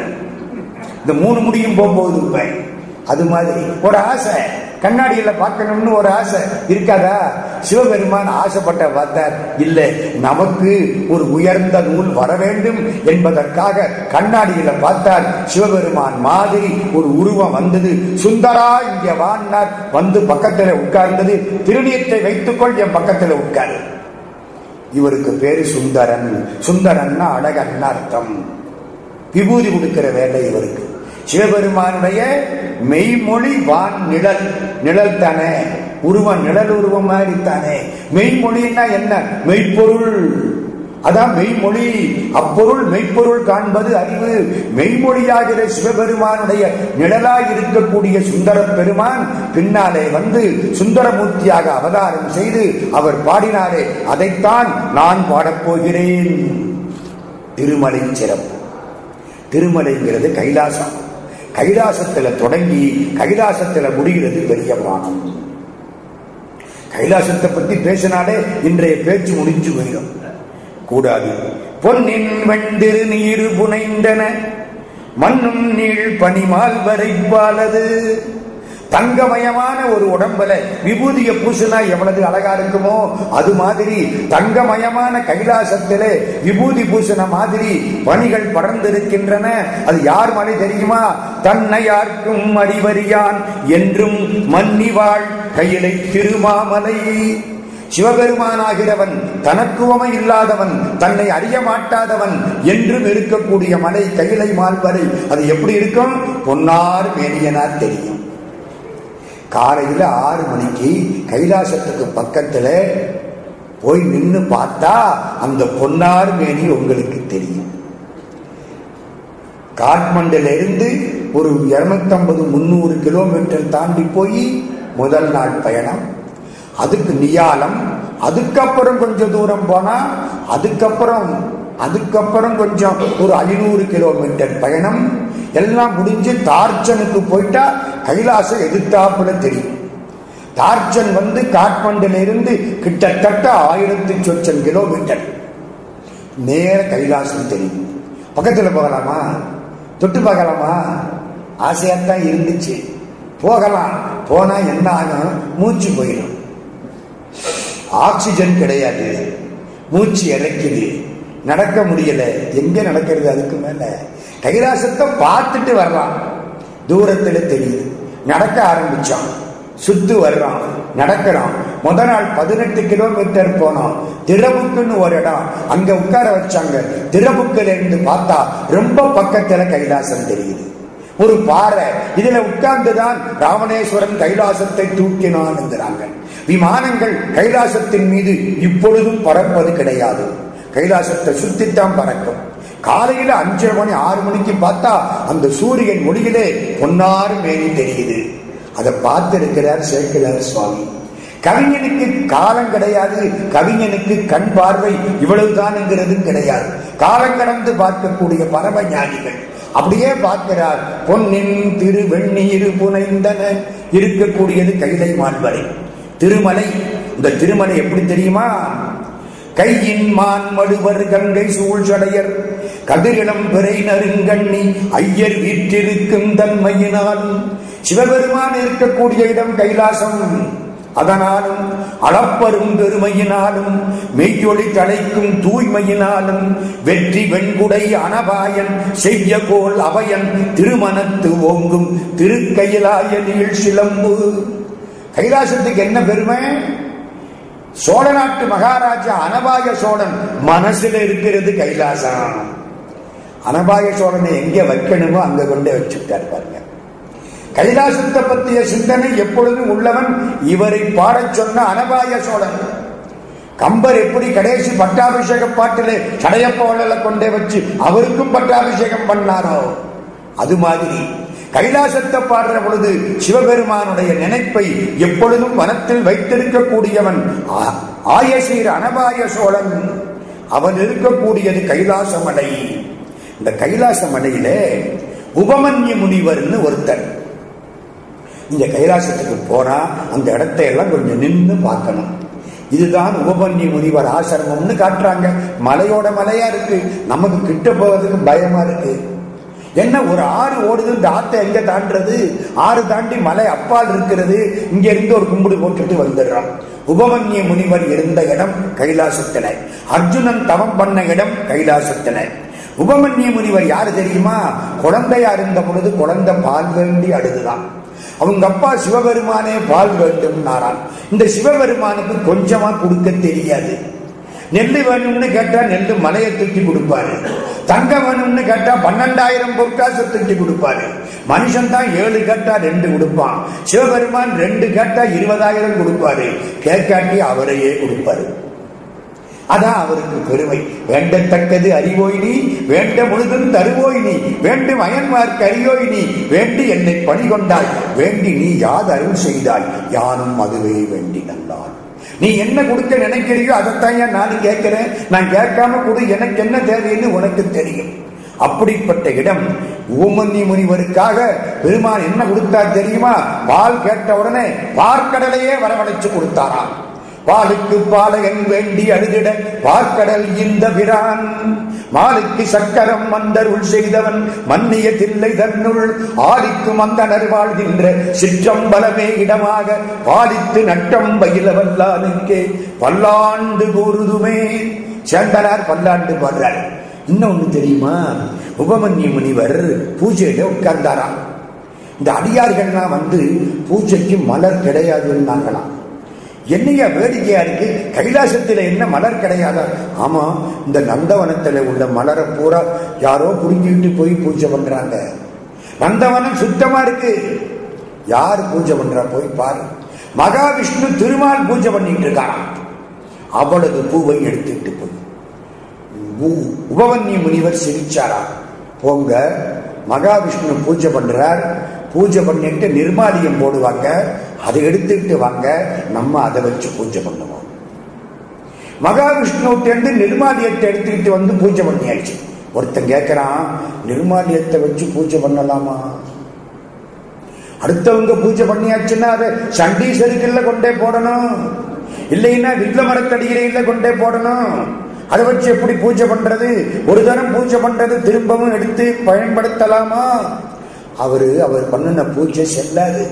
அதனால அந்த பூ சிவன் திருவடிக்கு போகல, நம்ம போடுற போதுதான் போகுது. ஏன் அப்படி? அவரு ஆண்டவனுடைய அஞ்செழுத்து மந்திரத்தை உபதேசம் பெறாமல் பூஜை பண்றார். அந்த பூஜை ஆண்டவன் திருவடிக்கு சேராது. புரிகிறாப்படி சொல்லவா? பாஸ்போர்ட் இல்லாம மலேசியாவுக்கு சிங்கப்பூருக்கு வர முடியாது. பாஸ்போர்ட்டை வீட்டுல வச்சுட்டு வந்துட்டேன் அப்படின்னா விடுவாங்களா? பாஸ்போர்ட் எப்படி ஊருக்கு வர்றதுக்கு தேவையோ அது மாதிரி சிவபெருமான் திருவடியை அடைவதற்கு அஞ்செழுத்து மந்திர உபதேசம் தேவை. அதனாலே அவர் தீட்சை பெறாமல் உபதேசம் வாங்காமல் பூஜை பண்றார். அதை எடுத்துட்டு வா. கிருஷ்ண பரமாத்மாவுக்கு செய்தி தெரிஞ்சு வந்துட்டார். இப்படி சொன்னீங்க. ஆமா, நீங்க ஒண்ணுவா? ஆமா, உண்மைதான். நீங்க எனக்கு அஞ்செழுத்து உபதேசம் பண்ணல. உபமன்ய முனிவர் பெருமானுக்கு நாராயணமூர்த்திக்கு அஞ்செழுத்த உபதேசம் பண்ணனாராம். யாதவன்னா யாரு? கண்ணன். துவரைக்கு இரையாகிய மாதவன். துவரையில துவாரகாபுரி, துவாரகைக்கு இரையாகிய மாதவன் முடிமேல் அடி வைத்தவன். அவர் கால் விழுந்து கும்பிட அவருக்கு திருவடி தீட்சை கொடுத்து பூஜை பண்ணதாக ஒரு வரலாறு. அதையெல்லாம் சொல்றார். அப்படிப்பட்டவர் உபமன்ய முனிவர். யாரையாவது கும்பிடுவாரா? இவரு சிவபெருமானை தவிர யாரையும் கும்பிட மாட்டார். அப்படி மேல பார்த்தா ஒரு ஜோதி மாதிரி தெரிஞ்சது. தலைக்கு மேல கையை தூக்கி கும்பிட்டார். 1000 ஞாயிறு போல ஒரு பேரொளி கும்பிட்டார். சுத்தி இருக்கவங்களுக்கு ஆச்சரியம். யாரையும் கும்பிடாதவர். சேர்ந்தறியா கையானைம்பார் மாணிக்கவாசகர் சுவாமி. சிவபெருமான் யாரையாவது கும்பிடுவாரா? அதனால அந்த கை எப்படியா? சேர்ந்தறியா கையானை. அது மாதிரி இவர் கும்பிட்ட உடனே யாரை கும்பிடுறீங்க? மேல ஒருத்தர் போறார். வன்றொண்டர் எந்த யார் அருளால் அணைந்தனர். நீங்க யாரையும் கும்பிட மாட்டீங்க, இவரை கும்பிடுறீங்க. தம்பிரானை தன் உள்ளம் தடியவன் நம்பி ஆரூரன் நாம் தொழும் தன்மையான். நம்மால் தொழத்தக்கவன். எவ்வளவு பெரிய ஞானி! இவர் சொல்றார் நம்மால் தொழத்தக்கவன். இப்பொழுது அங்கே செல்கிறான். ஓ அப்படியா? இப்ப எங்க போறாரு? ஆடி மாதம் சுவாதி நட்சத்திரம் கைலாசத்துக்கு போறாரு. அப்படியா? அவர் யாரு? கதையை சொல்லுங்க. இந்த சொல்றேன் அப்படின்னு உபமன்யு முனிவர் கதையை சொல்றார். பிளாஷ்பேக். முத புராணத்துல பிளாஷ்பேக் போட்டவர் சேக்கிழார் சுவாமி. நீங்க இப்ப சினிமா பாக்குறீங்கல்ல, ஒரு ஆளு ஜெயில உட்கார்ந்து இருப்பான். நீ ஏன் ஜெயிலுக்கு வந்த? அது பெரிய கதைன்னா உடனே ஒரு பேக்ரவுண்ட் மியூசிக் கொடுப்பாங்க. நம்ம பார்ப்போம். அப்புறம் 1.5 மணி நேரத்துக்கு பழைய கதை ஓடும். நம்ம புது கதையை மறந்ததுக்கு அப்புறம் இந்த கதை வரும். தொலைக்காட்சியிலையும் அப்படித்தான். முதல்ல பிளாஷ்பேக். சுந்தரமூர்த்தி சுவாமிகள் கைலாசத்துக்கு போறார். நான் அதை பார்த்தேன். அவர் நம்மால் வழங்கத்தக்கவர். அவர் யாரு, என்ன வரலாற்றை சொல்லுங்கள். சொல்ல ஆரம்பிக்கிறார். அங்கே இருந்து பெரிய புராணம் தொடங்குது. என்ன ஆரம்பிச்சார்? நம்ம பழைய கதை. சிவபெருமான் தன்னை கண்ணாடியில் பார்த்து கொண்டார். சுந்தரன் வந்தான். சுந்தரனை அமர்த்தினார். திருநீர் கொடுக்க சொன்னார். சுந்தரனை ஒரு பார்வை பார்த்தார். ஏன் பார்த்தார்? சுந்தரா, நீ பூமியில போய் பிறக்கணும். உன்னால 3 காரியம் ஆகணும். என்ன 3 காரியம்? திருஞான சம்பந்தரும் திருநாவுக்கரசரும் என்னை நிறைய பாடிவிட்டார்கள். என் அடியார்களை இன்னும் யாரும் பட்டியல் போட்டு பாடலை. அதுக்கு நீ போகணும். 2வது, உலகத்தில எல்லாரும் சிவபெருமான கும்பிட்டா திருநீரு தான் கொடுப்பாரு. சுடுகாட்டுல ஆடுற மனுஷன் வேற என்னத்தை கொடுப்பாரு? அதனால இக சௌபாக்கியத்தை கொடுக்க மாட்டாரு. பைசா வேணும்னா திருப்பதிக்கு தான் போகணும், திருவாரூருக்கு போக கூடாது அப்படின்னு ரொம்ப பேர் நினைக்கிறாங்க. சிவபெருமான் வீட்டுல வந்து என்ன வேணும்னாலும் கொடுப்பார். பொண்டாட்டியோட சண்டை போட்டா தூது கூட போவார் அப்படின்னு காமிக்கணும். இது 2வது. 3வது, எல்லாரும் கோயிலுக்குள்ள போய் கடவுளை நினைக்காம இவங்க பாட்டுக்கு திரும்பிடுறாங்க. கோயிலுக்குள்ள போனா கடவுளோட பேசணும். கடவுளை பற்றி பேசுவதல்ல ஆன்மீகம், கடவுளோடு பேசுவது ஆன்மீகம். பேச முடியுமா? நல்லா பேசலாம். நீங்க பேசுங்கள், அம்பாள் பேசுவாள். ஒரு சின்ன நிகழ்ச்சி சொல்றேன். இப்ப வந்து எல்லாரும் உட்கார்ந்தார். ஓதுவாரியா தீபாராதனை காட்டினார். பாத்தீங்களா? நல்லா மேல 7 பூ வச்சிருந்தாங்க. நடுவில் உள்ள பூ அந்த நேரத்தில் கீழே விழுந்தது. நினைச்சுக்கிட்டேன், நமக்கு திருவருள் பாதிக்கப்பட்டு விட்டது. எனக்கு ரொம்ப மகிழ்ச்சி. இப்படித்தான் பகவான் பேசுவார். கைலாச யாத்திரை போற பொழுது மீனாட்சி காலில் விழுந்து கண்ணீர் விட்டு அழுதோம். தாயை எல்லாரும் பயமுறுத்துறாங்க. ஒரு சாமி சொல்றாரு, 120 பேர் கைலாசத்துக்கு போனாங்க. பனிமழை பெஞ்சது, 50 பேர் கைலாசத்துக்கே போயிட்டாங்க. எங்களுக்கு எப்படி இருக்கும் இவ்வளவு தைரியம்? நீங்க போய் அந்த ஆத்துல குளிக்காதீங்க. ஆறு இல்லை, அது குளம், மானசரோவர். குளிக்காதீங்க. குளிச்சா விரைச்சு போவீங்க. காலகாலத்துக்கும் அப்படியே இருக்கலாம். பயந்து போய் அம்மா தாயே மீனாட்சிங்கிறோம். அங்க ஒரு தீபாராதனை, பஞ்சமுக தீபாராதனை ஆகுது. போதும், மீனாட்சி அம்மை நமக்கு அருள் செய்து விட்டாள். எம்பெருமான் பேசுவாரா? நல்லா பேசுவார். அவரோடு பேசுங்கள். கோயிலுக்கு சென்றால் நல்ல பாடல்களை படியுங்கள். அர்ச்சனை பாட்டுத்தான், வாயார பாடுங்கள், கடவுளோடு பேசுங்கள் என்று உலகத்திற்கு அறிவுறுத்த வேண்டும். இந்த 3 காரியத்துக்கு சுந்தரா நீ போகணும்னு சிவபெருமான் நினைச்சார். உலகத்துல பறக்கிறதா இருந்தா ஆசைப்பட்டாதான் இங்க பறக்கலாம். ஆசையை விட்டாச்சுன்னா இந்த ஊர்ல இடம் கிடையாது. நல்லா கேளுங்க. நம்ம எல்லாம் ஆசையினாலதான் ஒத்திக்கிட்டு இருக்கிறோம். பார்த்தார், அவர் எந்திரிச்சு பூ எடுக்கிறதுக்காக போனார். இத்தனை நாளா போய் பூ எடுத்தார்ல, மனசு சுத்தமா இருந்தது. சிவபெருமான் ஒரு பார்வையை பார்த்து திருக்கடைக்கண் சாத்தினார்.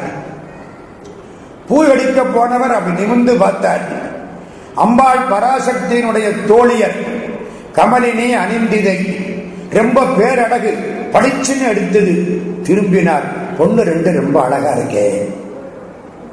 ஒரு நிமிஷம் மனசு சஞ்சலப்பட்டது. காமனை எரிச்ச இடம் கைலாசம், அங்கே எந்த சிந்தனையும் வராது. டோல்மா பாஸ் 22,000 அடி உயரம். அங்க நின்னுட்டீங்கன்னா மனசு செத்து போயிடும். நான் யாரு, என்ன படிச்சவன், பணக்கார, எனக்கு இன்ன வயசு ஒண்ணும் தெரியாது. ஏகபோகமாய் நீயும் நானுமாய் சிவபெருமானோட நல்லா உட்கார்ந்து இருக்கலாம். அந்த ஷெர்பா விட மாட்டான். ஐயா இனிமே மழை வந்துடும் நிக்காதீங்கன்னு இறக்கி விட்டுருவார். டோல்மா பாஸ் கைலாசத்திலே நாம் செல்லக்கூடிய மிக உயர்ந்த ஒரு பகுதி. கைலாசத்துக்கு முன்னால மனசு போயிடும். அந்த ஊர்ல போய் அந்த ஊர்ல அந்த மலையில இருந்து பெண்கள் மேல் ஆசைப்பட்டார், மாதர் மேல் மனம் போக்கினார். ஏன்? சிவபெருமான் காரணம். திரும்பி வந்துட்டார். சிவபெருமான் கேட்டார், ஏப்பா ஆசைப்பட்டியா? இவர் தான் ஆசைப்பட வச்சவர், மறந்துடாதீங்க. உங்களை எல்லாம் கூப்பிட்டு மார்கழி மாசம் உட்கார வச்சிருக்கிறாருன்னா இது சிவபெருமானுடைய திருக்கருணை. பேச வைக்கிறாருன்னா இது அவன் திருக்கருணை. அந்த கருணை நின்று போச்சுன்னா எனக்கு ஒண்ணுமே தெரியாது, ஒரு பாட்டு ஞாபகத்துல வராது. பேச்சு பேச்சென்னும் பெரும்பூனை வந்தக்கால் கீச்சு கீச்சென்னும் கிளின்னு கதை முடிஞ்சு போயிடும். ஆசைப்பட்டியா? ஆமா ஆசைப்பட்டேன். என்ன மறைக்க முடியுமா?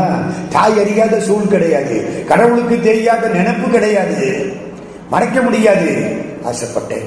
ஆசைப்பட்டீல்ல, போ பூமியில போய் பிறந்து 2 பேரையும் கல்யாணம் பண்ணிட்டு வா. என்ன தண்டனையா? உங்களை விட்டுட்டு எப்படி போவேன்? இல்ல, நீ ஆசைப்பட்ட, அதனால அங்கே போகணும், போயிட்டு வா. ஆதிமூர்த்தி அவந்திரம் நோக்கியே மாதர் மேல் மனம் வைத்தனை தென்புவி மீது தோன்றி. எங்கே? தென்புவி, தென்னாட்டுக்கு போ. தென்புவி மீது தோன்றி அம்மெல்லியலாருடன் காதல் இன்பம் கலந்து அணைவாய். கலந்து அணைவாய்னா என்ன அர்த்தம்? அவர்களோடு கலந்து அவர்களை அணைத்துக் கொள் அப்படின்னு அர்த்தம் பண்ணக்கூடாது. கலந்துனால அதானே அர்த்தம். அப்புறம் என்ன? அவர்களோடு கலந்து அங்கேயே இருந்திராம திரும்பி நம்பால் வந்து அணைவாய். காதல் இன்பம் கலந்து அணைவாய்.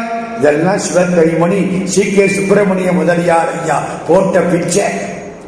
அவர் எடுத்த படிச்சுட்டீங்கன்னா தான் சேக்கிழார் மனசு எப்படின்னு நமக்கு தெரியும். கைகள் அஞ்சலி கூப்பி கலங்கினார். செய்ய சேவடி நீங்கும் சிறுமையேன் மையல் மானுடனாய் மயங்கும் வழி ஐயனே தடுத்து ஆண்டருள் செய். நான் உன்னை விட்டுட்டு போறேன் ஐயா, ஏதாச்சும் எனக்கு மனசுல தகராறு வந்துட்டா என்ன இந்த சட்டை எடுத்தா எப்படிப்பட்டவனும் தப்பு பண்ணிடுவான். எந்த சட்டை? மனுஷ சட்டை. அப்ப தப்பு பண்ணிட்டா நீ தடுத்தாற் கொள்ள வேண்டும். தடுத்தாற் கொள்ளுகிறோம் போ. அந்த சுந்தரன் இப்பொழுது திரும்பி போகிறான். அவனுடைய அவதார நோக்கம் நிறைவேறிற்று. இப்பொழுது சுந்தரன் திரும்பி போகிறான். அதனாலேதான் நான் கையெடுத்து கும்பிட்டேன். ஏன் தெரியுமா?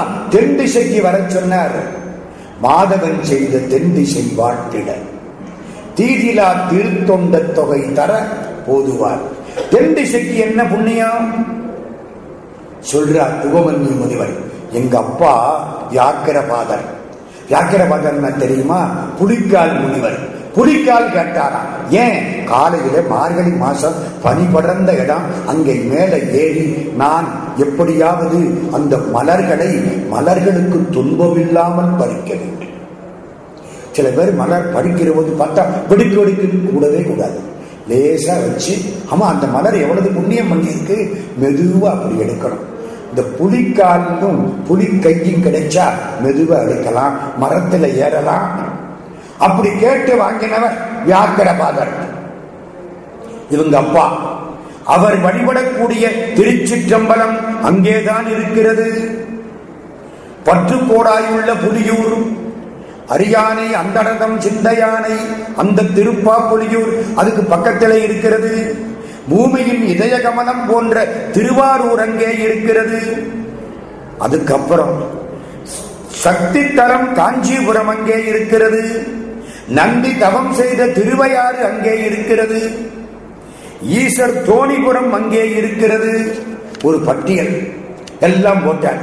போட்டுட்டு திருத்தொண்ட தொகையை பாடுவதற்காக இவர் புறப்பட்டு வருகிறார் அப்படின்னு அந்த கைலாச மலை சிறப்பு ஆற்று. அடுத்து திருநாட்டு சிறப்பு. திருநாடுனா எது? சோழ நாடு. சோழ நாடு தான் திருநாடு. அந்த திருநாட்டுக்கு என்ன சிறப்பு? அகத்திய பெருமான் கொடுத்த காவிரி 2 கைகளாலும் தழுவி அடியார்களுக்கு அமுதூட்டக்கூடியது சோழ நாடு. சிவபெருமான் திருமுடியிலே இருக்கக்கூடிய கங்கையை காட்டிலும் 2 பக்கத்திலும் எண்ணற்ற சிவாலயங்களை உருவாக்கி சிவபெருமானுடைய திருவடியையும் திருமுடியையும் தொடக்கூடிய காவிரி பெருமை வாய்ந்தது. கங்கையில் புனிதமாய காவிரி நடுவு பாட்டு என்பது தொண்டரடிப்பொடியாழ்வார் திருமாலையில உள்ள வார்த்தை. காவிரி பிரம்மாவுக்கு சமானம். ஏன்? பிரம்மா திருமால் வயிற்றிலே உள்ள மலரிலே இருந்து தோன்றியவர், தாமரைப்பூல. அதே மாதிரி காவிரி ஆற்றில தாமரை மலர்கள், மலருக்கு மேல தண்ணி ஓடும். அப்போ இந்த மலருக்கு மேலே உள்ள தண்ணீர் பிரம்மா மாதிரி தெரியும். உலகங்களிலே உள்ள உயிர்களை எல்லாம் படைத்தவன் பிரம்மா. காவேரி தான் சோழ நாட்டை படைத்து அழித்து காக்கிறது. பிரம்மா கையிலே ஒரு கமண்டலம் வச்சிருப்பார். காவேரி அகத்தியன் கமண்டலத்திலே இருந்துதான் வெளிப்பட்டது. அதனாலே காவிரியும் பிரம்மாவும் சமானம். இன்னும் ஒண்ணு தெரியுமா?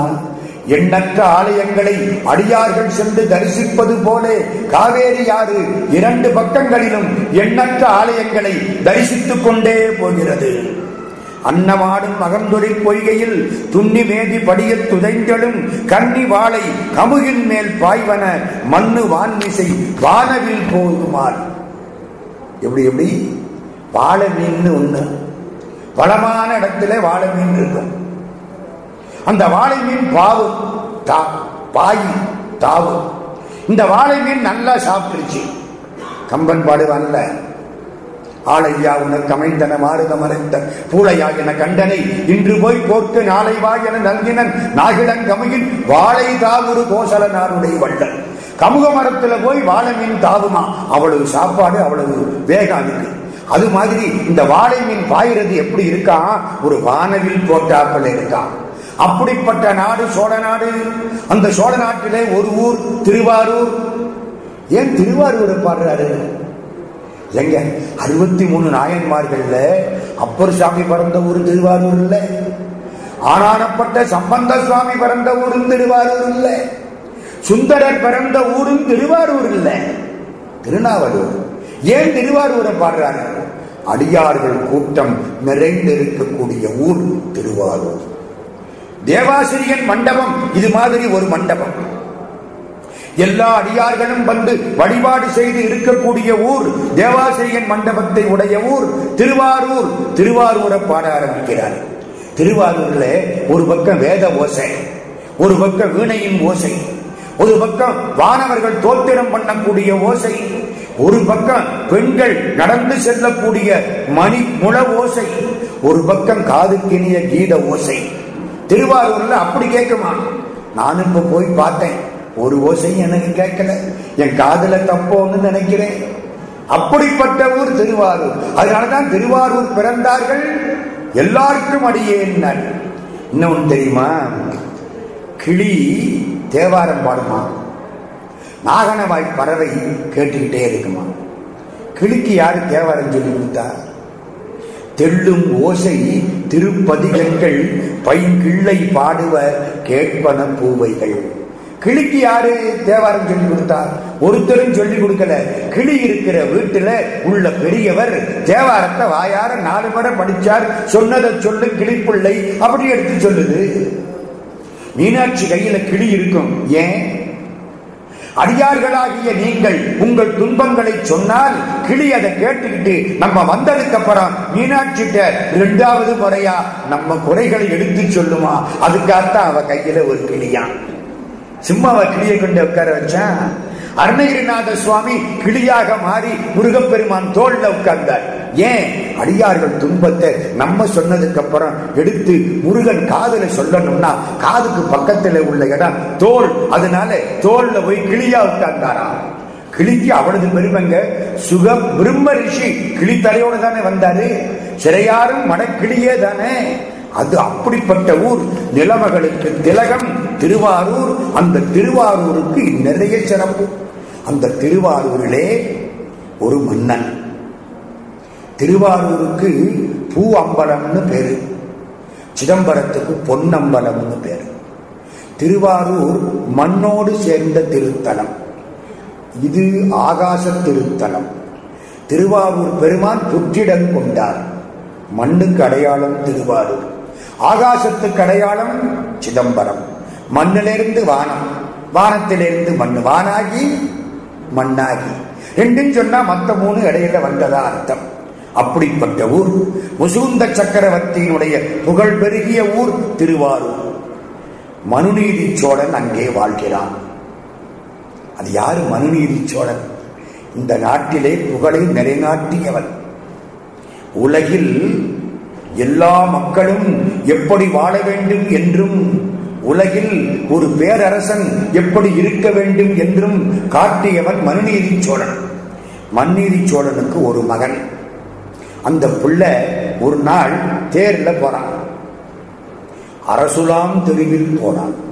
மறக்கப்படாது, ராஜாக்கள் போற தெருவில் போனான். மற்ற ஆட்கள் போற தெருவில் அவன் போகல. அளவில் தேர்த்தானே சூழ போனான். எல்லாம் பட பரிவாரம் எல்லாம் வருது, அதோட போறான். மணி அடிச்சுக்கிட்டே போறான். அந்த தேர் மணி அடிக்கும்ல, ஆரம் கொடுக்குறீங்கல்ல. ஓ, சிங்கப்பூர்ல ஆரம் சத்தமே கேட்காது. எங்க ஊர்ல ஆரம் சத்தம் தவிர வேற எதுவும் கேட்காது. நாங்க கொடுத்து வச்சது அப்படி. அப்படி மணி அடிச்சுக்கிட்டே போற தேர். அந்த தேர்ல போறான். ஒரு கன்று குட்டி ஓடி வந்தது. ஆமா, இதுவரைக்கும் ஓடி வந்தது ஒருத்தனுக்கும் தெரியல. இவ்வளவு படபட்டாளம் போகுது, கண்ணுக்குட்டி ஓடி வருதுன்னு தெரியணும்ல, தெரியாம வந்துருச்சு. திடீர்னு வந்துருச்சு. அது சிவபெருமான் அனுப்பின கன்றுக்குட்டி. ஈசன் பசுவாகி யமன் ஒரு கன்றாகி வீசுபுகள் ஆரூரில் வீதி வந்தார் அம்மானை. ஈசன் பசுவா வந்தாரா, இந்த யமன் கண்ணுக்குட்டியா வந்தாரா. கண்ணுக்குட்டி ஓடி வந்தது. முன் சக்கரம் போயிடுச்சு. 2ஆம் சக்கரம், 2ஆம் சக்கரத்துக்கு முதல் சக்கரத்துக்கு குறுக்கில வந்து விழுந்து பாஞ்சு செத்து போச்சு. இவனுக்கு ஒண்ணும் புரியல. வண்டியை நிறுத்திட்டான். உலகில் இப்படி வந்து எய்த பிறந்தவா ஒருவன். ஐயோ, எங்க அப்பாவுக்கு பழி வந்துருச்சு, கன்றுக்குட்டியை கொன்றால் பாவமாச்சே, இந்த பழிக்காகவா நான் குழந்தையாக பிறந்தேன், இந்த படியை மாற்றணும், என்ன செய்யலாம்? அந்தணர்களை கூப்பிட்டு பரிகாரம் கேட்டான். அது ஒரு பக்கம் இருக்க, இந்த பசுமாடு அங்கிருந்து புறப்பட்டது. ராஜாவுடைய அரண்மனைக்கு வந்தது. அங்கே ஒரு ஆராய்ச்சி மணி காலங்காலமா கட்டி கிடக்கு, தூசி அடைஞ்சு போய் கிடக்கு. ஏன்? யாரும் இதுவரைக்கும் துன்பம்னு அந்த மணியை அடிச்சதே கிடையாது. ஒரு வீட்டுக்கு போய் பார்த்தேன், நிறைய புஸ்தகம் வச்சிருக்காரு, அவ்வளவு தூசியா கிடக்கு. புரியுதா? அந்த மனுஷன் படிக்கவே இல்லை, வாங்கி வச்சிருக்காரு. எங்கிட்ட கந்த புராணம் இருக்கு, பெரிய புராணம் இருக்கு, ஆழ்வார்கள் முழுக்க இருக்கு, என்னத்தையாவது படிச்சியா? அடுத்த பிறவியில தான் படிக்கணும். என்னத்துக்குங்க? அது மாதிரி மணி தூசி அடைஞ்சு கிடக்கு. ஏன் தூசி அடைஞ்சு கிடக்கு? அந்த ஊர்ல இதுவரைக்கும் நீதி மாறி எதுவும் நடக்கல. அந்த மணியை யாரும் அடிக்கல. பசுமாடு வந்தது. பொன்னணி மணியை சென்று கோட்டினால் குடைத்ததன்றே. கோடுன்னா கொம்பு, கொம்புனால் அப்படி ஆட்டி அடைச்சு ராஜா காதுல விழுந்துச்சு. ஐயோ, இதுவரை கேட்காத ஒலி கேட்குதே, இது படிப்பறை முழக்கோ, என் மீது படியை சுமத்தக்கூடிய ஒரு பறையின் ஓசையோ, வளர்க்கும் பாவத்தின் ஒலியோ, நான் செய்த பாவத்தின் ஒலியோ, வேந்தன் வடித்திரு மைந்தன் ஆவி கொளவரும் மரளி ஊர்தி கழுத்தணி மணியின் ஆர்ப்போ. ராஜாவுடைய பிள்ளையை கொல்றதுக்காக யமதர்ம ராஜா வருவானே, அவன் வர்ற எரும மாட்டு கழுத்துல போட்ட மணியின் ஓசையோ. அதான் சேர்க்கிறார்.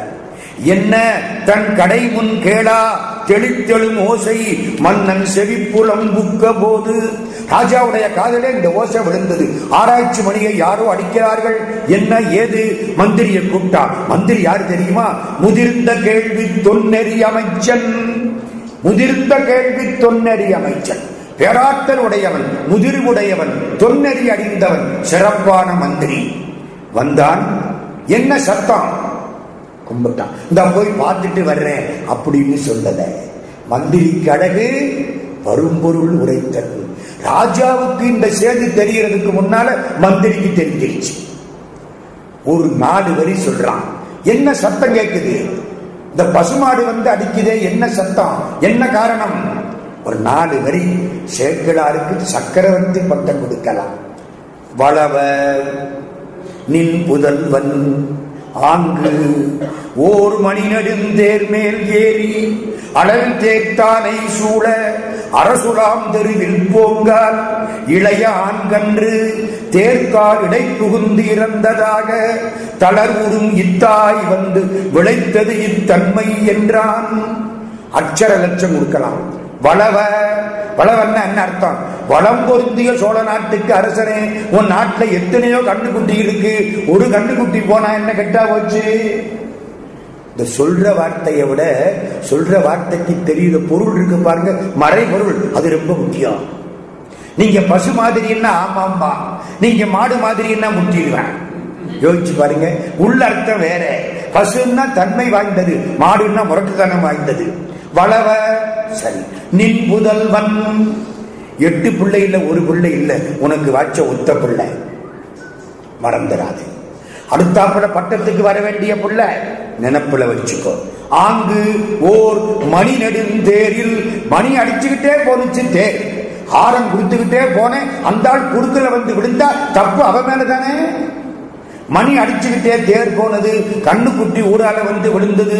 தேர் மேல் ஏறி அளவில் தேர்த்தானை சூழ, அவன் ஒன்னும் தனியா போகல, நிறைய சேனைகள் சூழ அரசுலாம் தெருவில் போங்கால். ரயில்ல அடிபட்டு விழுந்தா ரயில்வே மேல தப்பு இல்லை, ரயில் போறதுக்குன்னு தண்டவாளம் போட்டு வச்சிருக்கோம். அது மாதிரி ராஜாக்கள் போற தெருவில் கண்ணுக்குட்டி வந்தா அது கண்ணுக்குட்டி மேல தப்பு, ஓட்டம் பிள்ளை மேல தப்பு இல்லை. அரசுலாம் தெருவில் போங்கால் இளைய ஆண்கன்று, சின்னது விவரம் புரியல, ஓடி அங்கு விழுந்துடுச்சு. தேர்கால் இடை புகுந்து, முன் சக்கரத்தில் விழுந்தா ஓட்டுனவன் மேல குற்றம், முன் சக்கரத்தை விட்டு விட்டு பின் சக்கரத்தில் விழுந்தா விழுந்தவன் மேல குற்றம்.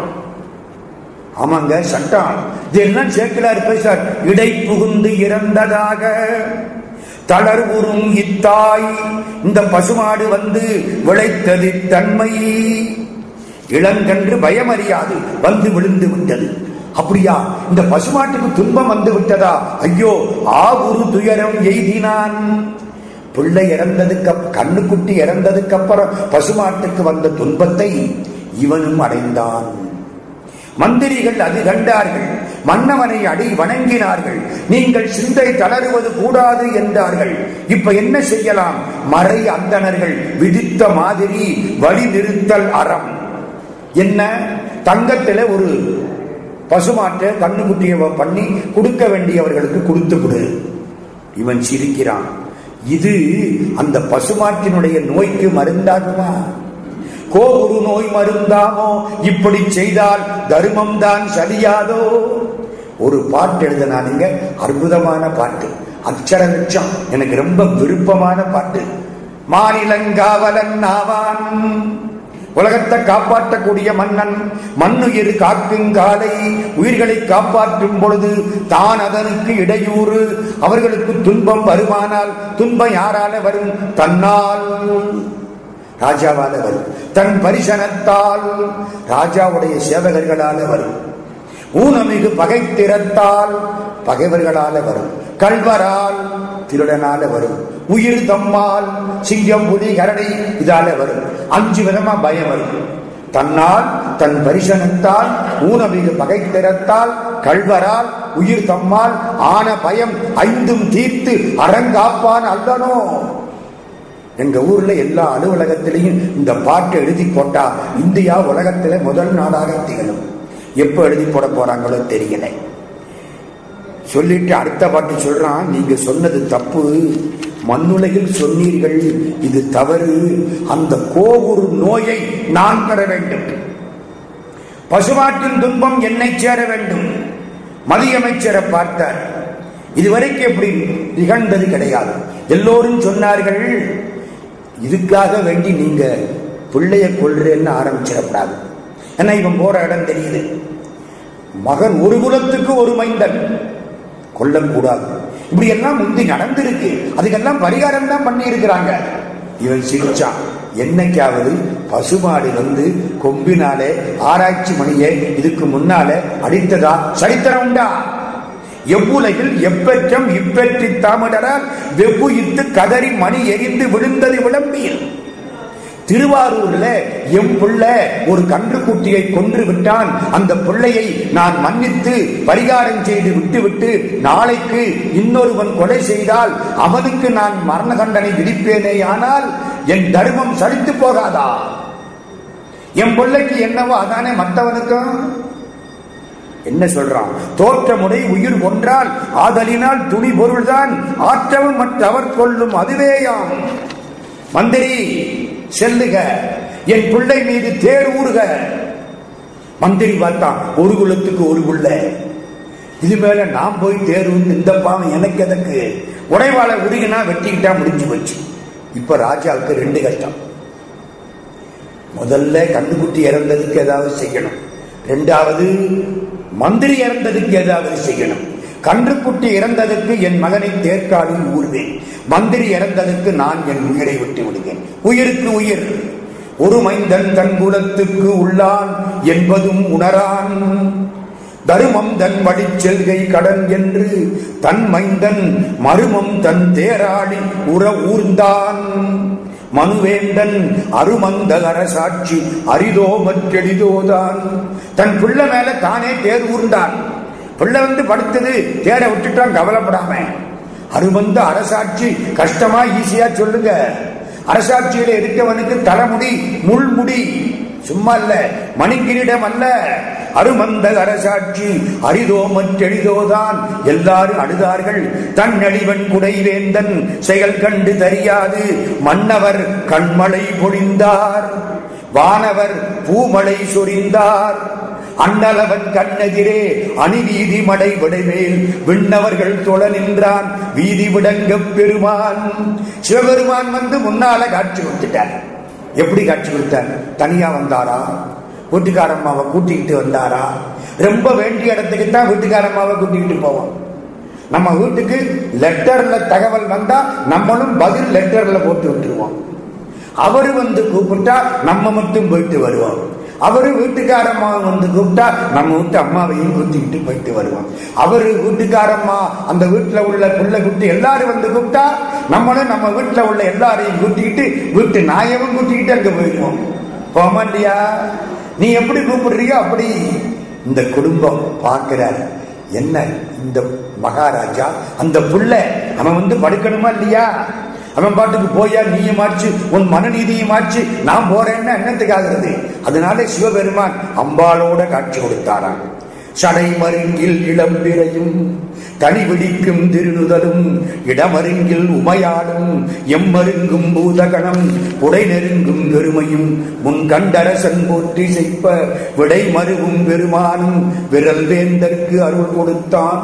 அருள் கொடுத்தான். ஒரு பார்வை பார்த்தான். அப்படி பார்த்த உடனே இந்த கண்ணுக்குட்டி முதல்ல எந்திரிச்சு. அதான் முக்கியம். கண்ணுக்குட்டி முதல்ல எந்திரிச்சு. இவன் புள்ள முதல்ல எந்திரிச்சா இந்த ராஜா திரும்பவும் புள்ளைய ஊர்ந்திருப்பான். நம்ம கண்ணுக்குட்டி செத்து போச்சு இல்ல, தண்டனை தானே. முதல்ல சிவபெருமான் கண்ணுக்குட்டியை எழுப்பிட்டார். அப்பா கண்ணுக்குட்டி வந்துருச்சு, செத்தவன் திரும்பி வந்துட்டான். முதல்ல ஆண்கன்று என்ன பாடுறாரு பாருங்க சேர்க்கிறார். அந்நிலையே உயிர் பிரிந்த ஆண்கன்றும் அப்புறம் அவ்வரசன் மண்ணுரிமை தனிக்கன்றும். அப்புறம்தான் இளவரசன் எந்திரிச்சான். அப்புறம்தான் மந்திரி எந்திரிச்சாரு. மந்திரியும் பரிச போடுறாரு பாருங்க. மந்திரியும் உடன் எழலும் இன்ன பரிசானான் என்று அறிந்திலன் வேந்தனுக்கு மகிழ்ச்சி யாருக்கும் முன்னவனே முன்னின்றால் முடியாத பொருள் உளதோ. யாருக்கும் முன்னவனே முன் நின்றால் முடியாத பொருள் உளதோ. முன்னவனாக இருக்கிற பெருமான் வந்துட்டா என்ன சார் நடக்காது? என்ன வேணால் நடக்கும். அப்படிப்பட்ட திருவாரூர் சிறப்பை சொல்லுகிறேன். திருவாரூர் வாழ்ந்த பெருமக்கள் அடியார்கள் கேடும் மாற்றமும் கெட்ட திருவினார். அவர்களுக்கு பணம் வந்தா அதுக்கு ஒரு ஆட்டம், பணம் இல்லைன்னா அதுக்கு ஒரு துன்பம். அதெல்லாம் கிடையாது. கேடும் கிடையாது, ஆக்கமும் கிடையாது. கேடு மாற்றமும் கெட்ட திருவினார் ஓடும் செம்பொன்னும் போக்கவே நோக்குவார். திருவோட்டுக்கு என்ன மதிப்போ தங்கத்துக்கு அதான் மதிப்பு. உனக்கு மோட்சம் வேணுமா? திருவாரூர்ல சிவபெருமான கும்பிட வேணுமா? எனக்கு மோட்சம் வேண்டாம், திருவாரூர்ல சிவபெருமான கும்பிடுறேன். கூடும் அன்பினில் கும்பிடலே என்று வீடும் வேண்டா விரலில் விளங்கினார்.